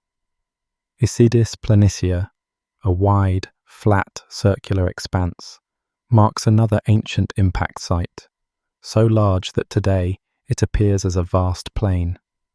Utopia, Planitia, in the northern lowlands, is yet another enormous basin, the largest by area on Mars. These basins hint at a violent chapter of impacts during Mars's infancy. Some scientists even propose that Mars's smooth northern hemisphere, much lower in elevation and far less cratered than the crater-crowded southern highlands, is itself the result of one titanic impact. According to this hypothesis, a Mars-sized object might have slammed into the planet's north pole long ago, stripping away crust and leaving behind a planet with a split personality. High, ancient terrain in the south and a broad, lower plain in the north. If true, this would be the most massive known impact in the solar system, essentially reshaping half of Mars in one colossal blow. Beyond the giant basins, Mars is covered in craters of more ordinary sizes too. Thousands of craters dot its deserts, some fresh and sharp, others softened by eons of wind. Unlike the Moon or Mercury, Mars has a wisp of atmosphere and once had flowing water, so it can erode its craters slowly. Dust storms sweep across the plains, gradually wearing down crater rims. Ancient river channels sometimes breach crater walls, showing where water once flowed, spreading sediments across crater floors. In places, dunes have gathered inside craters, and thin layers of fog can settle in them during winter. These subtleties remind us that Mars, though scarred by impacts, is not a static world. It breathes, albeit faintly. It has tried to erase some of its wounds with wind, and long ago, water. Still, many craters remain crisp, especially in the dry southern highlands, preserving a readable record of impacts stretching back billions of years. One of the most astonishing connections we have to Mars's impact history comes from meteorites. Now and then, a powerful impact on Mars is energetic enough to eject pieces of Martian rock into space. These rocks wander the solar system until, by chance, some cross Earth's path and fall as meteorites. Dozens of such meteorites have been identified on Earth, small rocks that originated on Mars. Scientists have cracked them open and studied the minerals and tiny air bubbles trapped inside, finding they match Mars's distinct chemistry and even its ancient atmosphere. By a quirk of fate, impacts on Mars have delivered samples of Mars to Earth, allowing us to touch a piece of the red planet's history. In museums and laboratories, we hold fragments of Martian basalt and breccia that were once part of a Martian crater or lava plain, blasted away by an impact long ago. Through these stones, Mars quite literally speaks to us across space, telling of volcanic fires and water trickling through rocks, hints of a world that might have been alive in its past. Some have even wondered whether life itself could hitchhike on these planetary fragments. If microbes ever existed on early Mars, could a few have survived the violent ejection and long journey inside a rock to seed young Earth? It sounds like science fiction, yet the idea of panspermia, life spreading from one planet to another, remains a tantalizing possibility. If so, an impact on Mars billions of years ago might conceivably have sown the seeds of life here, or vice versa. In this way, the impacts on Mars could have influenced not only Mars's own story, but also the story of life on Earth. Even without definitive proof, the exchange of rocks between worlds underscores how interconnected the planets can be, all through the agency of cosmic collisions.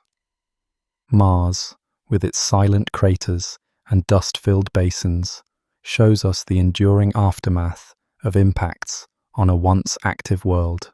The red planet's surface is a memorial to both the fury of ancient bombardment and the subtle changes that followed. Lakes that may have briefly rippled in impact craters, winds that now whisper through their canyons. As our journey moves outward, we leave the realm of the inner rocky planets and venture to the outer solar system, where different kinds of worlds await. Far from the sun, icy moons orbit giant planets, and they too bear the marks of impacts, though their ice-covered surfaces record those marks in strange and fleeting ways. Europa, a moon of Jupiter, and Enceladus, a moon of Saturn, invite us to see how a frozen crust and a hidden ocean can change the story of cosmic impacts. Transitioning from the red sands of Mars to the glistening ice of distant moons, we prepare to witness impacts across a very different kind of landscape. Far from the inner, rocky worlds, we find ourselves on the frozen frontier of the outer solar system. Here, the ground is ice, not rock, and the rules of impacts change. Jupiter's moon, Europa, comes into view as a pale, smooth orb, striated with long, dark cracks. Unlike the crater-saturated surfaces we've seen before, Europa's face is nearly devoid of large craters. It appears paradoxically youthful, despite orbiting in a region teeming with debris. As we gaze across Europa's icy plains, we see streaks and ridges of ice that have been pulled and twisted, but only a handful of obvious craters. This scarcity of impact, scars, tells a story of constant renewal from within. On Europa, an impact is not forever. Beneath its icy crust lies a deep ocean of liquid water, kept warm by Jupiter's gravitational tug. The surface ice, perhaps only a few miles thick in places, is brittle and mobile. When asteroids or comets have struck Europa, the impacts did form craters, but those craters did not last. The ice shifts and flows in response to tidal forces and the heat from below. Over time, the walls of a crater can slump, and fresh ice from underneath can well up to fill the void. Some craters on Europa appear as ghostly circular patterns, barely discernible amid the network of cracks, evidence that the surface healed itself. A striking example is a feature named Pwill, a young crater about 25 kilometers across, surrounded by bright rays of ejected ice. Pwill stands out because it is one of the few relatively fresh craters on Europa's entire globe. In a sense, Europa's surface behaves like human skin. It can scar, but given time, it tends to erase the blemishes. Each impact's record is temporary, gradually overwritten by the ceaseless geologic activity of the Moon. The icy crust of Europa records impacts in subtle ways. Instead of towering crater rims and deep basins, we find gentle depressions and concentric cracks where a collision once struck. Europa's largest impact scars have likely become multi-ring structures, rings upon rings of fractured ice, with their centers now smoothed out by upwelling ice. Scientists surmise that when a big meteoroid hits Europa, it may even punch through the ice layer, or at least melt a huge region, causing the sea below to interact briefly with the vacuum of space. The water then freezes and forms a new icy patch, effectively wiping away the classic crater shape. Thus, Europa's face remains youthful. The few craters we do see indicate that the Moon's current surface can't be more than tens of millions of years old, a blink of an eye compared to the ancient surfaces of the Moon or Mercury. Europa reminds us that not all worlds are passive recipients of impacts. Some fight back, erasing the marks of violence almost as quickly as they come. Travelling onward to Saturn's realm, we encounter Enceladus, a tiny moon shining brilliantly white against the darkness. Enceladus is small, only about 500 kilometers across, yet it has become famous for its geologic activity. Like Europa, Enceladus has a secret ocean beneath its ice, and it doesn't keep quiet about it. As we approach, we see that one end of Enceladus, near its south pole, is oddly smooth and free of craters. Instead of craters, we find long parallel cracks, nicknamed tiger stripes, slicing across a region of fresh, snow-bright ice. This area looks new, as if someone had cleared away the old, cratered surface and laid down fresh frost. In fact, that's not far from the truth. Geysers of water vapor and ice crystals constantly erupt from those tiger stripe fissures, spraying material hundreds of kilometers into space. Much of that icy mist falls back down, blanketing the south polar terrain in a continual fresh snow, covering any trace of past impacts. Enceladus is, in effect, painting over its canvas every day.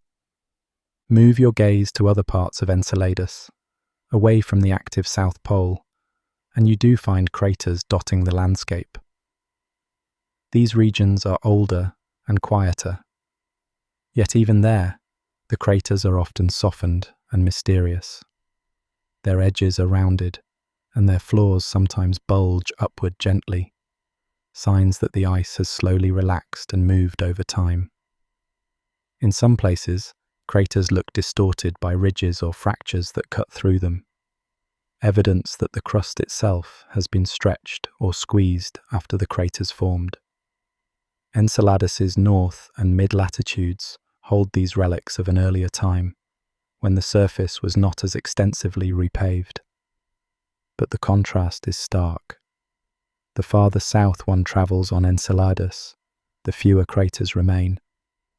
The South Polar region looks almost as young as yesterday, geologically speaking, whereas the mid-latitudes look older, though still not as ancient as the inert surfaces of Mercury or Callisto. What we learn from Europa and Enceladus is that ice changes the game of impacts. Where rock would preserve a crater for eternity, ice can melt, flow, or fracture to obscure it. These moons demonstrate that a world with internal heat can continually reinvent its surface. The presence of liquid water beneath, the tidal kneading by giant planets, and perhaps even episodic eruptions all contribute to erasing or altering impact features. Even the process of viscous relaxation, ice slowly flattening under gravity, can make a once deep crater shallow and ghostly over time. In the solar system's colder reaches, the battle between impacts and internal geology continues on these moons. But here, geology often wins quickly, healing the scars of cosmic bombardment. For the explorer, standing on Europa or Enceladus would be an eerie experience. Imagine setting foot on Europa's frozen plain under a black sky dominated by the banded sphere of Jupiter. You might walk for miles without encountering a single classic crater rim, instead crossing endless ridges of ice that whisper of subsurface tides. A profound silence would hang in the frigid air, broken only by the distant creaking of shifting ice. On Enceladus, you might approach the edge of a great fissure at the South Pole, with Saturn's golden globe hanging overhead. Beneath your feet, the ground subtly trembles with each distant geyser eruption.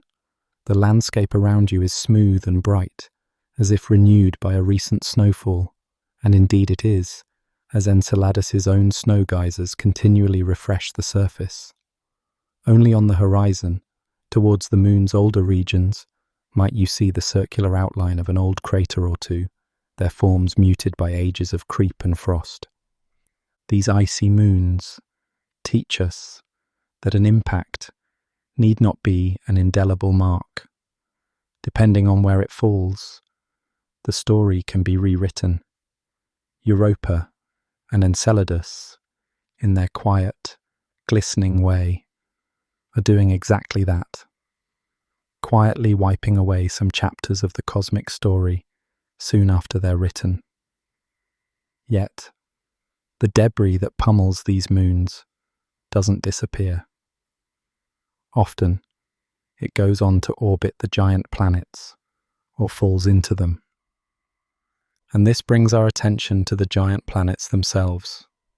While moons record or erase impacts on their surfaces, the giant planets influence the very pattern of impacts in the solar system. Jupiter, in particular, stands as a colossal gatekeeper, its gravity guarding the inner worlds, even as it sometimes directs comets and asteroids onto collision courses. After witnessing the ever-changing surfaces of Europa and Enceladus, we turn now to Jupiter, the mighty planet that can be both protector and menace in the drama of cosmic impacts. In the darkness of space, Jupiter looms large, a giant of swirling clouds and immense gravity. It is more than just another planet. It is a great shaper of destinies for countless smaller objects. Astronomers have long viewed Jupiter as a kind of cosmic guardian for Earth and the inner planets. Its enormous mass bends the paths of comets and asteroids like a shepherd redirecting wandering sheep. Many wayward comets, bound on trajectories that might have brought them into the inner solar system, have been tugged aside by Jupiter's gravity and flung off into distant orbits, or even out of the solar system entirely.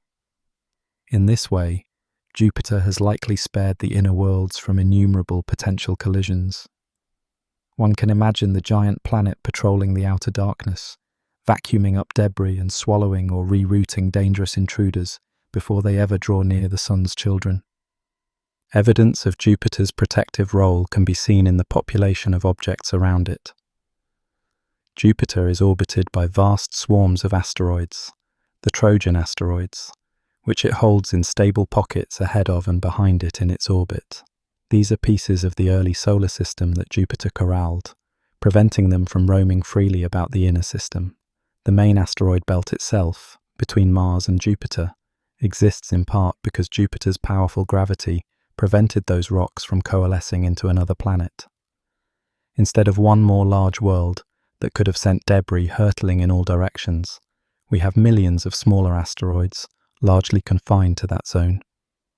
Jupiter's presence has, over billions of years, acted as a gravitational barrier and a broom, reducing the frequency with which large bodies penetrate toward the Sun's habitable zone. Yet Jupiter's influence is a double-edged sword. The same mighty gravity that deflects some threats can perturb others onto dangerous paths. At the edge of the solar system, countless comets dwell in the distant Oort cloud and Kuiper belt. When the orbits of these icy wanderers are nudged, perhaps by a passing star or by mutual gravitational tugs, they begin long journeys toward the Sun. As they approach the realm of the giant planets, Jupiter's gravity can latch onto them. In some cases, Jupiter captures these comets, binding them to itself or tearing them apart, as we'll soon see. In other cases, it simply alters their course. Sometimes, that altered course sends the comet careening inward on a new trajectory that crosses the paths of Earth or other inner planets. Similarly, within the asteroid belt, Jupiter's constant tug creates gaps and resonances in the distribution of asteroids. An asteroid that drifts into one of these gravitational resonance zones can be flung out of the belt, its orbit reshaped into one that brings it into the inner solar system. In essence, Jupiter can act like a slingshot, unpredictably sending smaller bodies on collision courses rather than preventing them. Because of this, astronomers say Jupiter is both our protector and our peril. Without Jupiter, the inner solar system might have suffered far more frequent bombardments, perhaps too many for life on Earth to comfortably endure. But also without Jupiter, some asteroids and comets might have remained in innocuous orbits instead of being driven into Earth's neighborhood. The balance of these effects is complex. Some studies suggest Jupiter's net effect has been beneficial overall, shielding us more than harming. Others point out specific events that might be attributed to Jupiter's meddling. What is clear to the eye, though, is that Jupiter itself bears the scars of its role. Over the years, observers have witnessed dark marks appear in Jupiter's cloud tops, evidence of cosmic bullets that Jupiter took in its giant atmosphere. These impact scars, some as large as Earth itself, show that Jupiter indeed intercepts objects that could potentially have gone elsewhere. In July of 1994, the world watched Jupiter in awe as it dramatically fulfilled its role as a cosmic impact catcher. A comet named Shoemaker-Levy 9, which had been torn into fragments by Jupiter's gravity, slammed piece by piece into the giant planet. Gigantic bruise-like clouds erupted in Jupiter's atmosphere, each marking the death of a comet fragment that Jupiter had pulled in. Had Jupiter not been there, where might those pieces have ended up? Perhaps falling into the Sun, perhaps wandering toward the inner planets. We can only speculate. What we do know is that Jupiter, in that moment, put on a spectacle of impacts that riveted humanity and underscored the planet's immense gravitational power. Jupiter, then, is both shield and potential sniper. It has likely prevented countless impacts on Earth by absorbing or redirecting incoming objects. At the same time, its gravity has also sent some our way. Our solar system is safer with Jupiter in it, and yet not entirely safe. We live in a gravitational dance, where the giant planet's moves can either protect the delicate inner worlds or put them in the crosshairs. In the grand tableau of cosmic impacts, Jupiter stands as the great moderator of fate, sometimes mercifully intervening, other times inadvertently drawing danger inward. Now, we turn to that extraordinary collision in detail. That dramatic event provides a ringside view of cosmic violence on the grandest scale. From the comet's discovery to its final plunge, the tale of Shoemaker Levy 9's encounter with Jupiter is one of the most breathtaking chapters in modern astronomy. It is time to relive those days and see what they revealed about impacts on a planetary scale. One clear night in March 1993, two astronomers and a comet hunter, Eugene and Carolyn Shoemaker and David Levy, discovered an unusual object near Jupiter. What they saw on their telescope images was no ordinary comet. It appeared as a train of bright pieces, strung out like beads on a cosmic necklace. This was comet Shoemaker Levy 9, and it had already been torn apart by Jupiter's gravity into more than 20 fragments. Intrigued and alarmed, scientists calculated the fragment's orbit and realized something astounding. These pieces were on a collision course with Jupiter itself. For the first time in history, humanity had advance warning of a titanic celestial impact. Over the following year, telescopes around the world and in space turned their gaze toward Jupiter, waiting for the fateful week in July 1994 when the comet's remains would meet their end. As the date approached, excitement grew. No one had ever witnessed a collision of such scale in real time.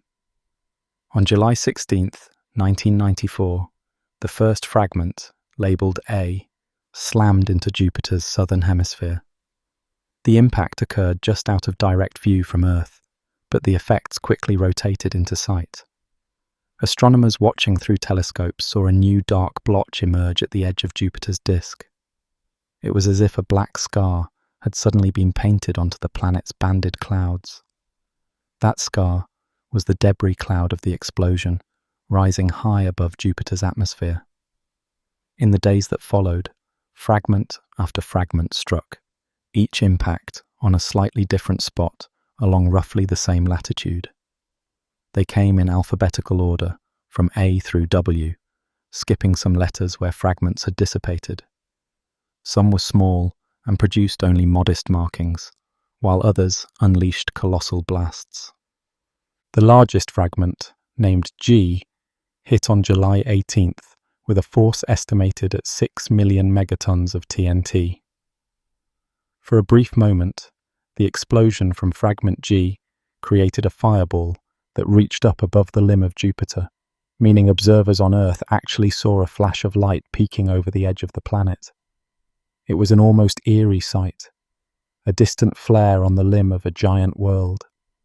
When the dust settled, fragment G left a blotch over 12,000 kilometers across, an Earth-sized bruise on Jupiter's face.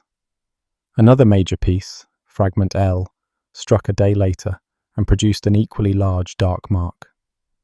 Over the week, a chain of over 20 impacts tattooed Jupiter's atmosphere with inky scars. Through the eyepiece of a small telescope, Jupiter looked as though it had been peppered with dark ash marks all along one side. Each mark gradually spread and faded over the subsequent weeks. But during that time, the normally majestic gas giant looked wounded. The Shoemaker Levy 9 impacts were more than just visual marvels. They were a treasure trove of scientific data. As each fragment exploded into Jupiter's upper atmosphere, instruments measured immense spikes in heat and detected gases dredged up from the depths of Jupiter.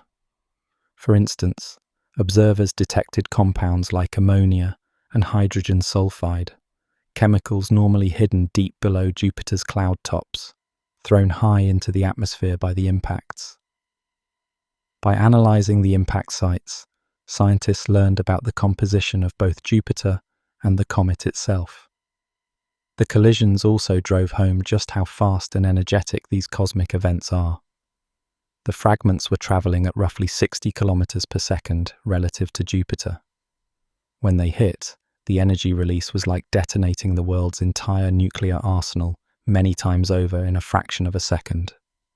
Jupiter's massive gravity had accelerated the comet pieces to incredible speeds, and upon impact, that kinetic energy transformed into heat, vaporizing comet material and part of Jupiter's atmosphere in a violent flash. Around the world, astronomers, professionals and amateurs alike, coordinated their observations. The Hubble Space Telescope snapped detailed images of the impact plumes and aftermath from Earth's orbit.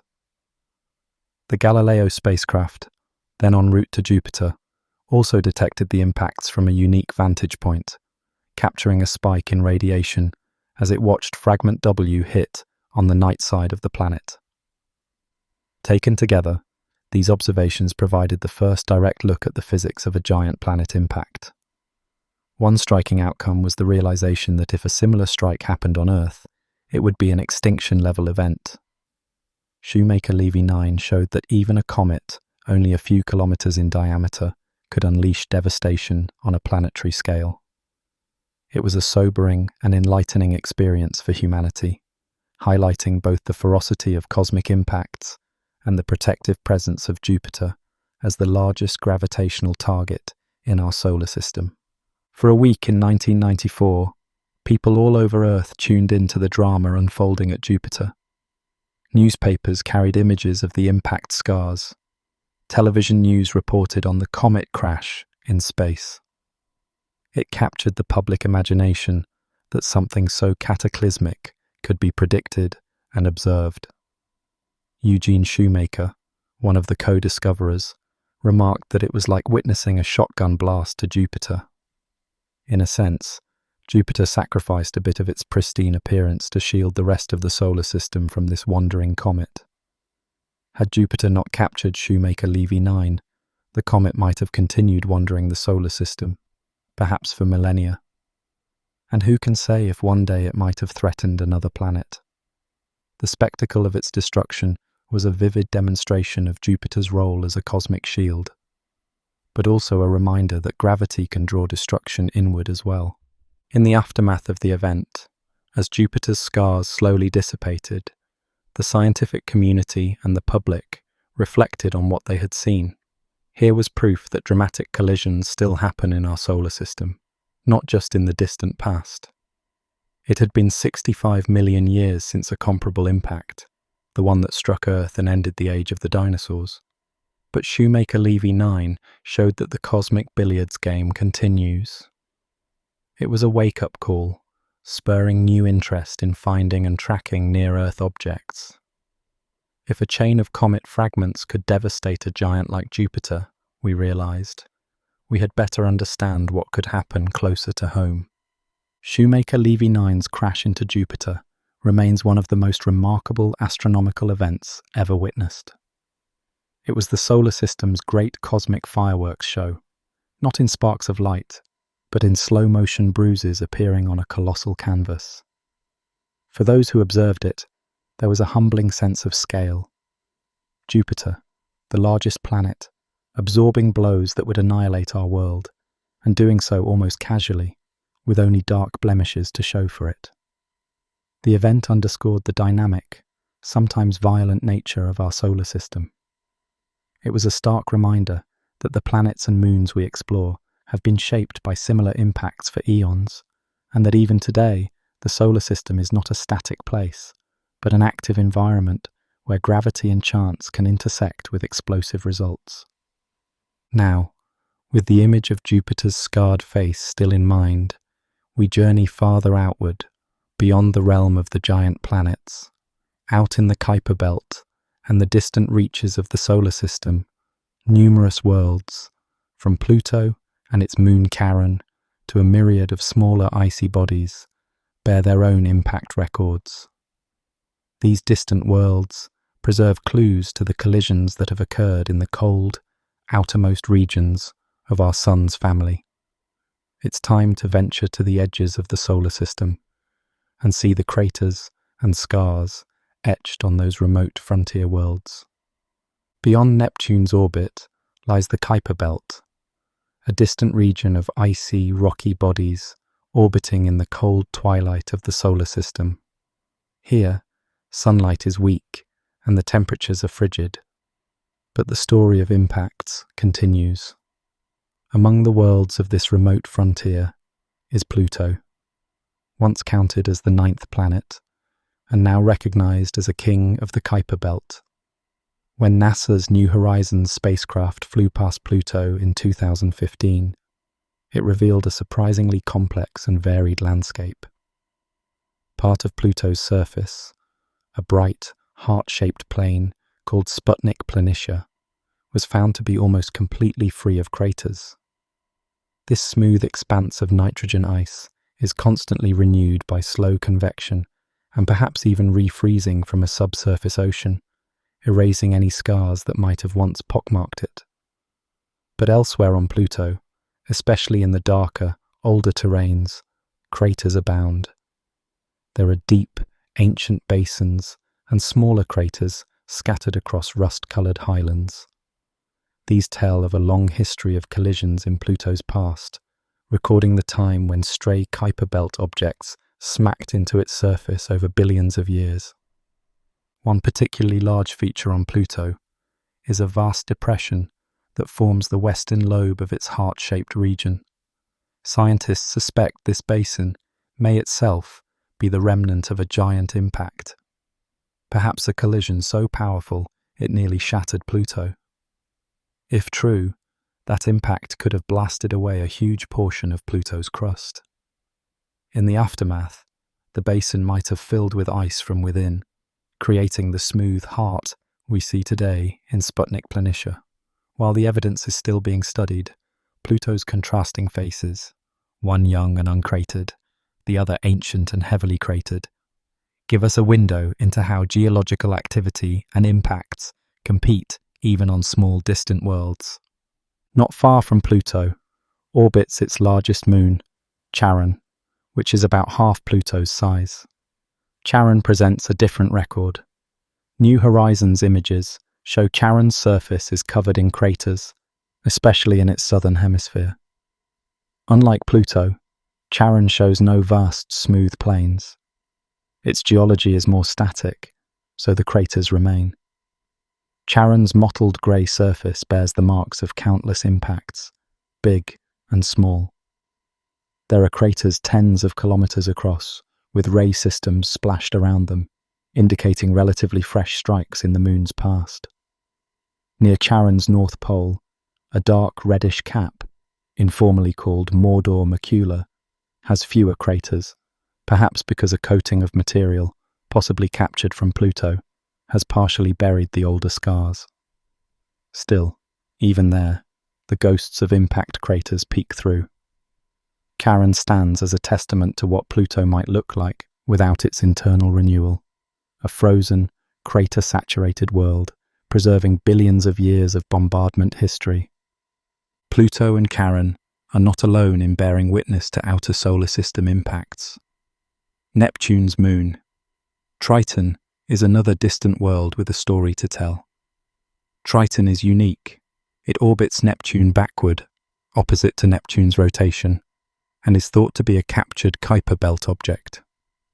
When Voyager 2 flew past Triton in 1989, it saw a young surface with relatively few craters, crisscrossed by strange ridges and even erupting geysers of nitrogen. Triton, like Europa or Enceladus, has likely erased many of its impact craters through internal activity, perhaps cryovolcanism driven by tidal heating from its capture. Yet in some areas of Triton, Voyager noted a sparse scattering of craters, evidence that parts of the surface have remained inactive long enough to accumulate a few scars. Those lonely craters on Triton's icy plains hint at ancient collisions, even as much of the surface renews itself. Triton illustrates how a once independent Kuiper Belt world, now a moon of Neptune, still carries the traces of its prior life in the Kuiper Belt through the impacts it endured. Farther out in the Kuiper belt, beyond the reach of our current spacecraft except New Horizons, countless smaller bodies drift in darkness. One of them, a twin-lobed object named Arakoth, visited by New Horizons in 2019 after Pluto, offered a glimpse of primordial conditions in the outer solar system. Arakoth, nicknamed Ultima Thule at the time of the flyby, is only about 35 kilometers long and looks like two roundish lobes gently fused together. Remarkably, images of Arakoth show it to be almost smooth, with only a few subtle craters discernible. This suggests that since its formation, Arakoth has experienced very few high-speed collisions.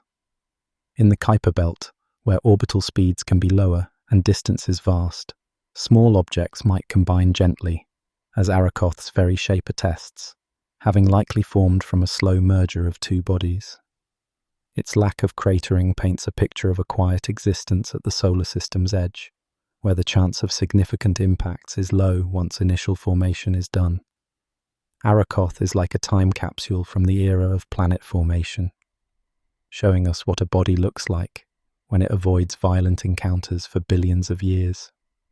Nevertheless, not all outer solar system objects have been so fortunate to avoid impacts. Other dwarf planets like Eris, Makemake, and Haumea, though not yet visited by spacecraft, are large enough that we expect they too have been hit by smaller bodies over time. Telescopic observations hint at varied surfaces, but until a probe visits, their crater records remain unseen. Still, by analogy with Pluto and Charon, we imagine that if we could fly over Eris or Makemake, we would see fields of craters in their older regions, and perhaps smoother areas where ice volcanism or other processes have occurred. Each of these distant worlds is a museum of impacts waiting to be explored, preserving a chapter of solar system history in its frozen terrain. In the dim outer reaches, the frequency of big collisions has always been lower than in the crowded inner system, but the evidence of ancient ones is still there. Occasionally, a collision in the Kuiper belt can even send fragments inward. Some scientists believe that long-period comets that visit the inner solar system originate from distant collisions or perturbations in these outer reservoirs. Thus, the impact record of the Kuiper belt isn't confined to the Kuiper belt itself. It has ripple effects that can reach all the way to Earth in the form of comets. As we stand back and consider these far-flung worlds together, Pluto and Charon, Triton, Arakoth, and the rest, we see that even at the solar system's frontier, impacts have been a fundamental force. Some surfaces are heavily cratered, bearing witness to a violent past. Others are strangely smooth, where either geology or a lack of bombardment kept them pristine. But taken as a whole, the Kuiper belt and beyond holds a record of the quieter chapter of planetary bombardment, played out in slow motion over eons in the deep freeze of space. It reminds us that whether near the Sun or at the threshold of interstellar space, no corner of the solar system is entirely untouched by the process of collision and accretion that built our cosmic home.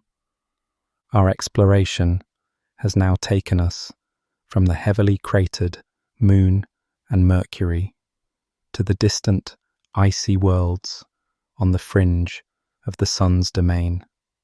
Each place, each crater, has added to our understanding of the solar system's history.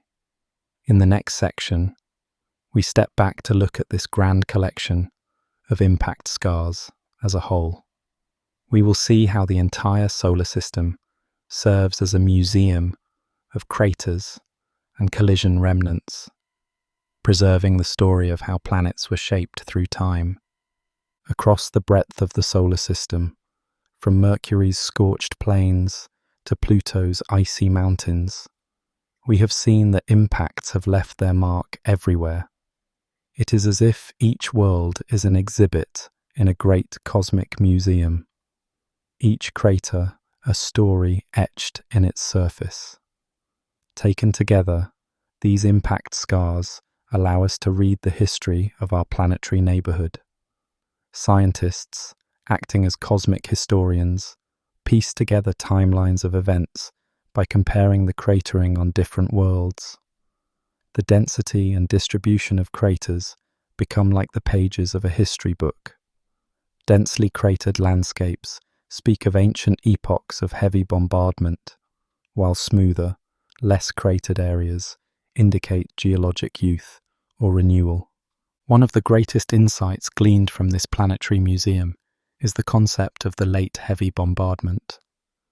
By studying the moon's highlands, the oldest surfaces of the moon, and counting their craters, researchers inferred that around 4 billion years ago, there was a spike in collisions throughout the inner solar system. This idea was supported by ancient impact melt samples brought back from the moon by Apollo astronauts, which clustered around that time period. Earth, being larger, would have been struck even more frequently during that era. But on our restless planet, erosion and plate tectonics have erased most of those primordial scars. It was by examining the moon, effectively a museum archive of Earth's own youth, that we discovered evidence for this dramatic chapter in solar system history. Mercury and Mars, too, preserve hints of that ancient barrage in their battered surfaces. In this way, the crater records across multiple worlds helped us reconstruct a chapter of events that would otherwise be nearly lost to time.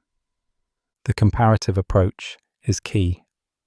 By calibrating crater counts with known sample ages, as we did with lunar rocks, we can estimate the ages of surfaces on other worlds.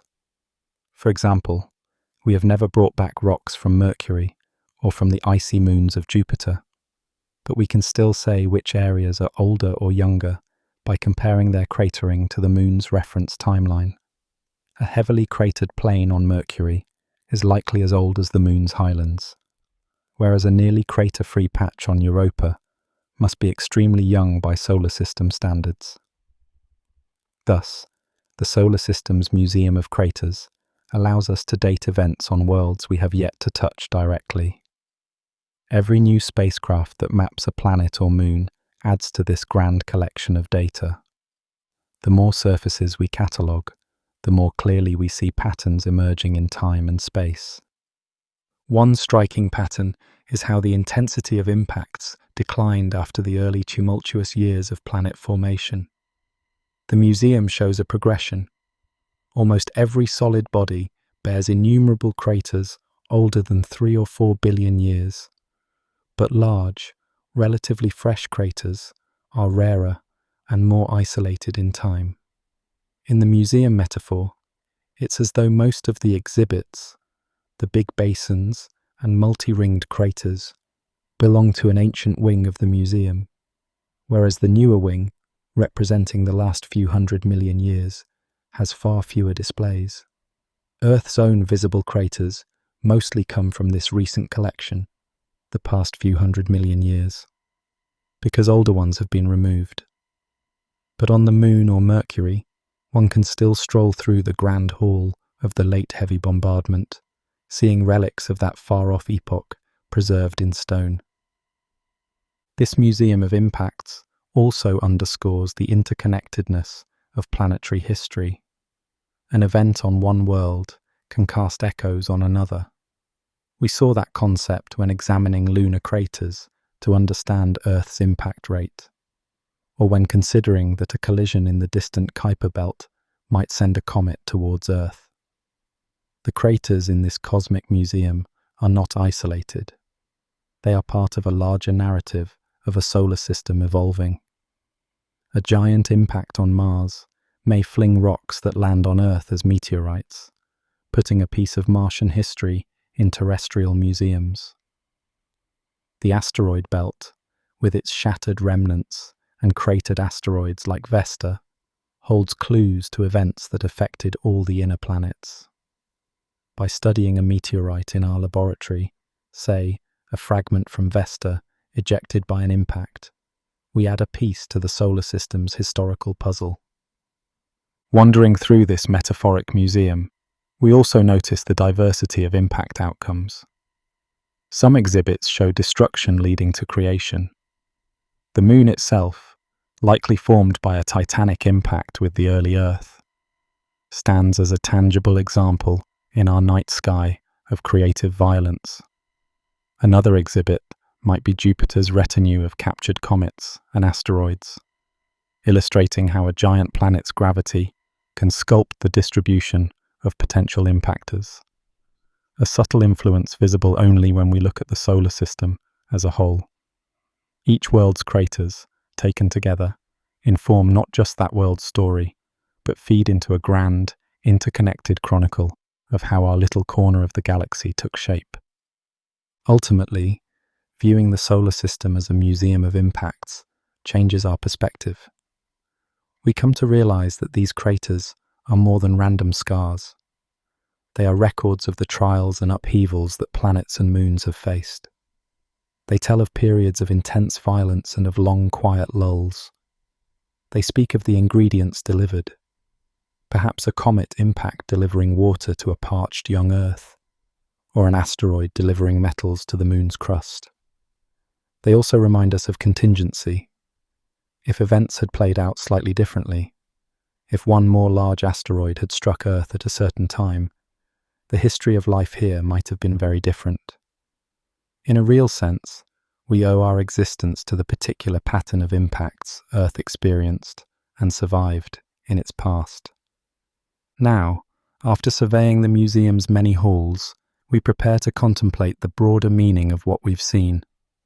The last part of our journey will consider the cosmic balance, how impacts, for all their destruction, have also shaped the evolution of planets in constructive ways.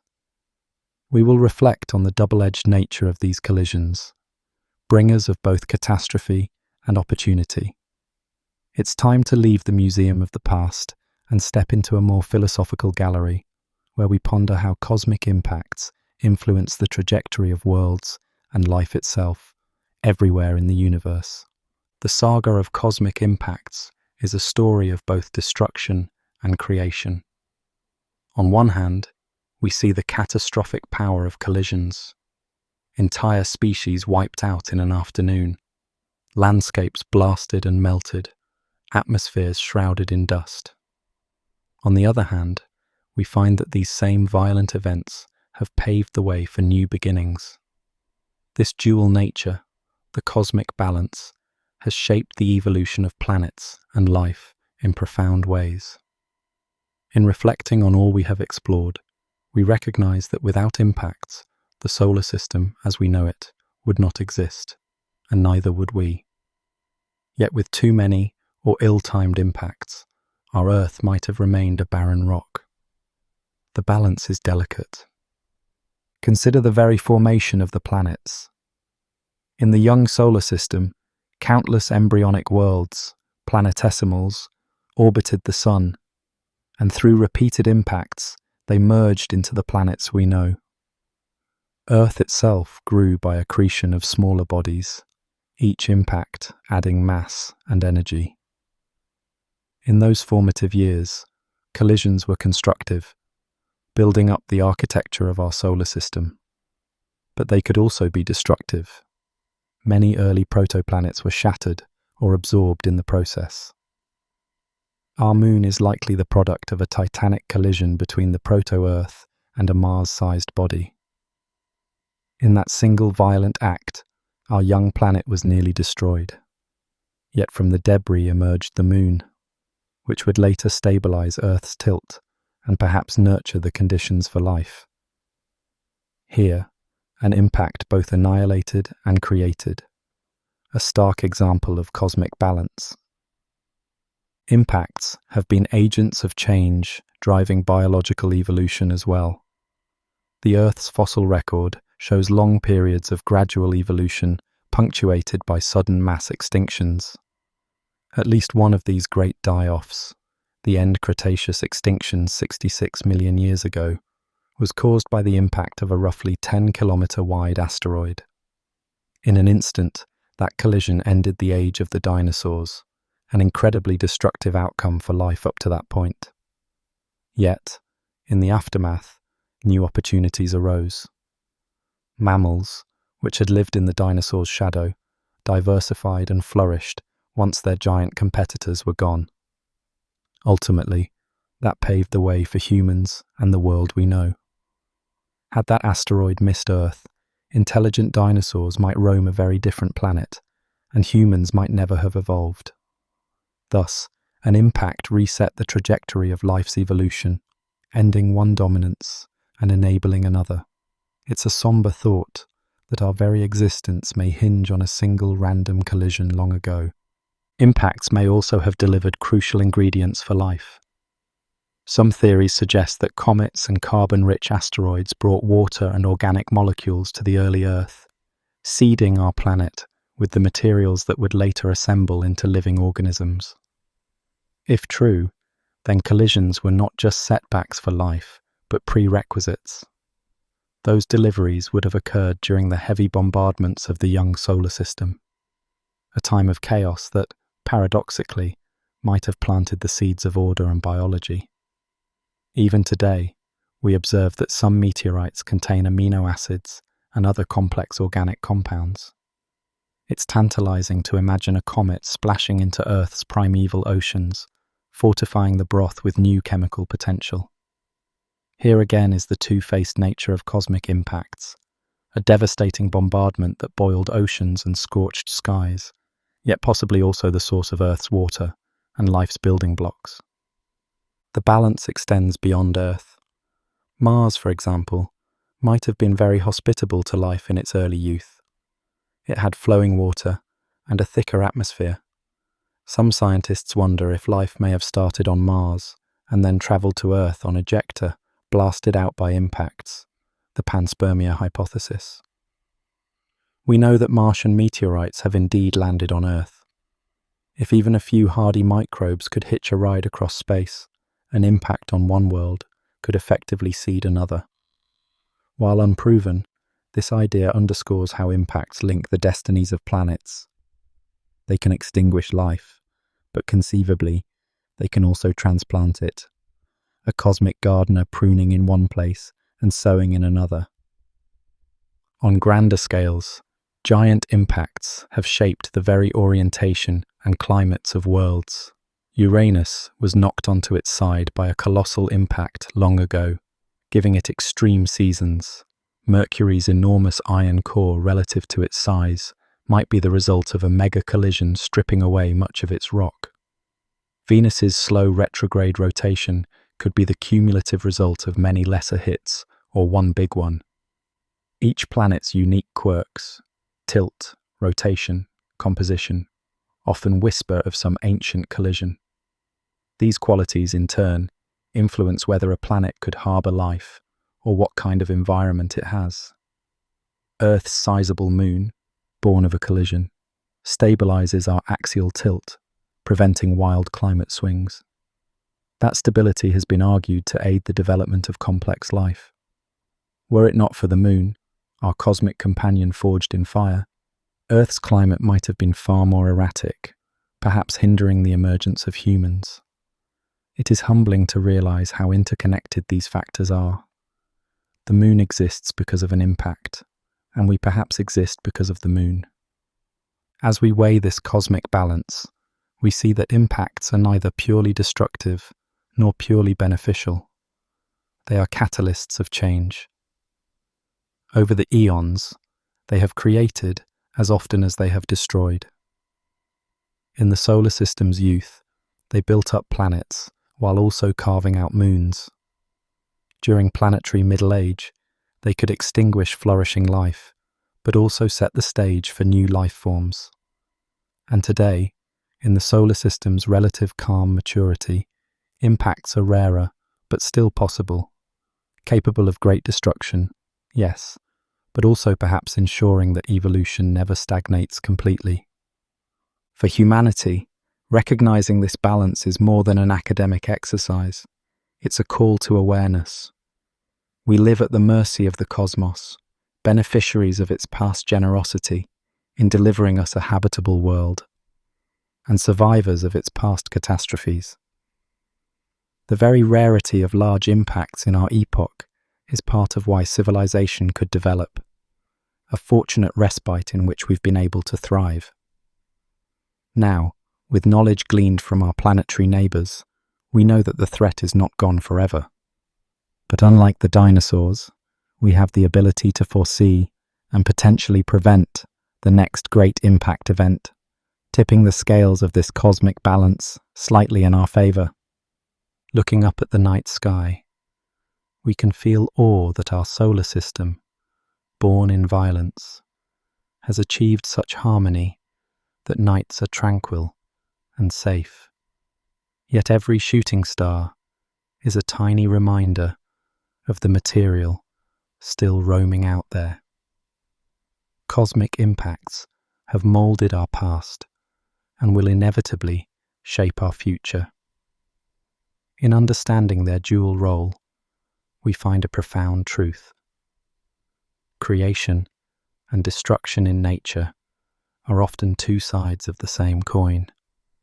The story of our solar system, and likely of countless other star systems, is written in that delicate interplay.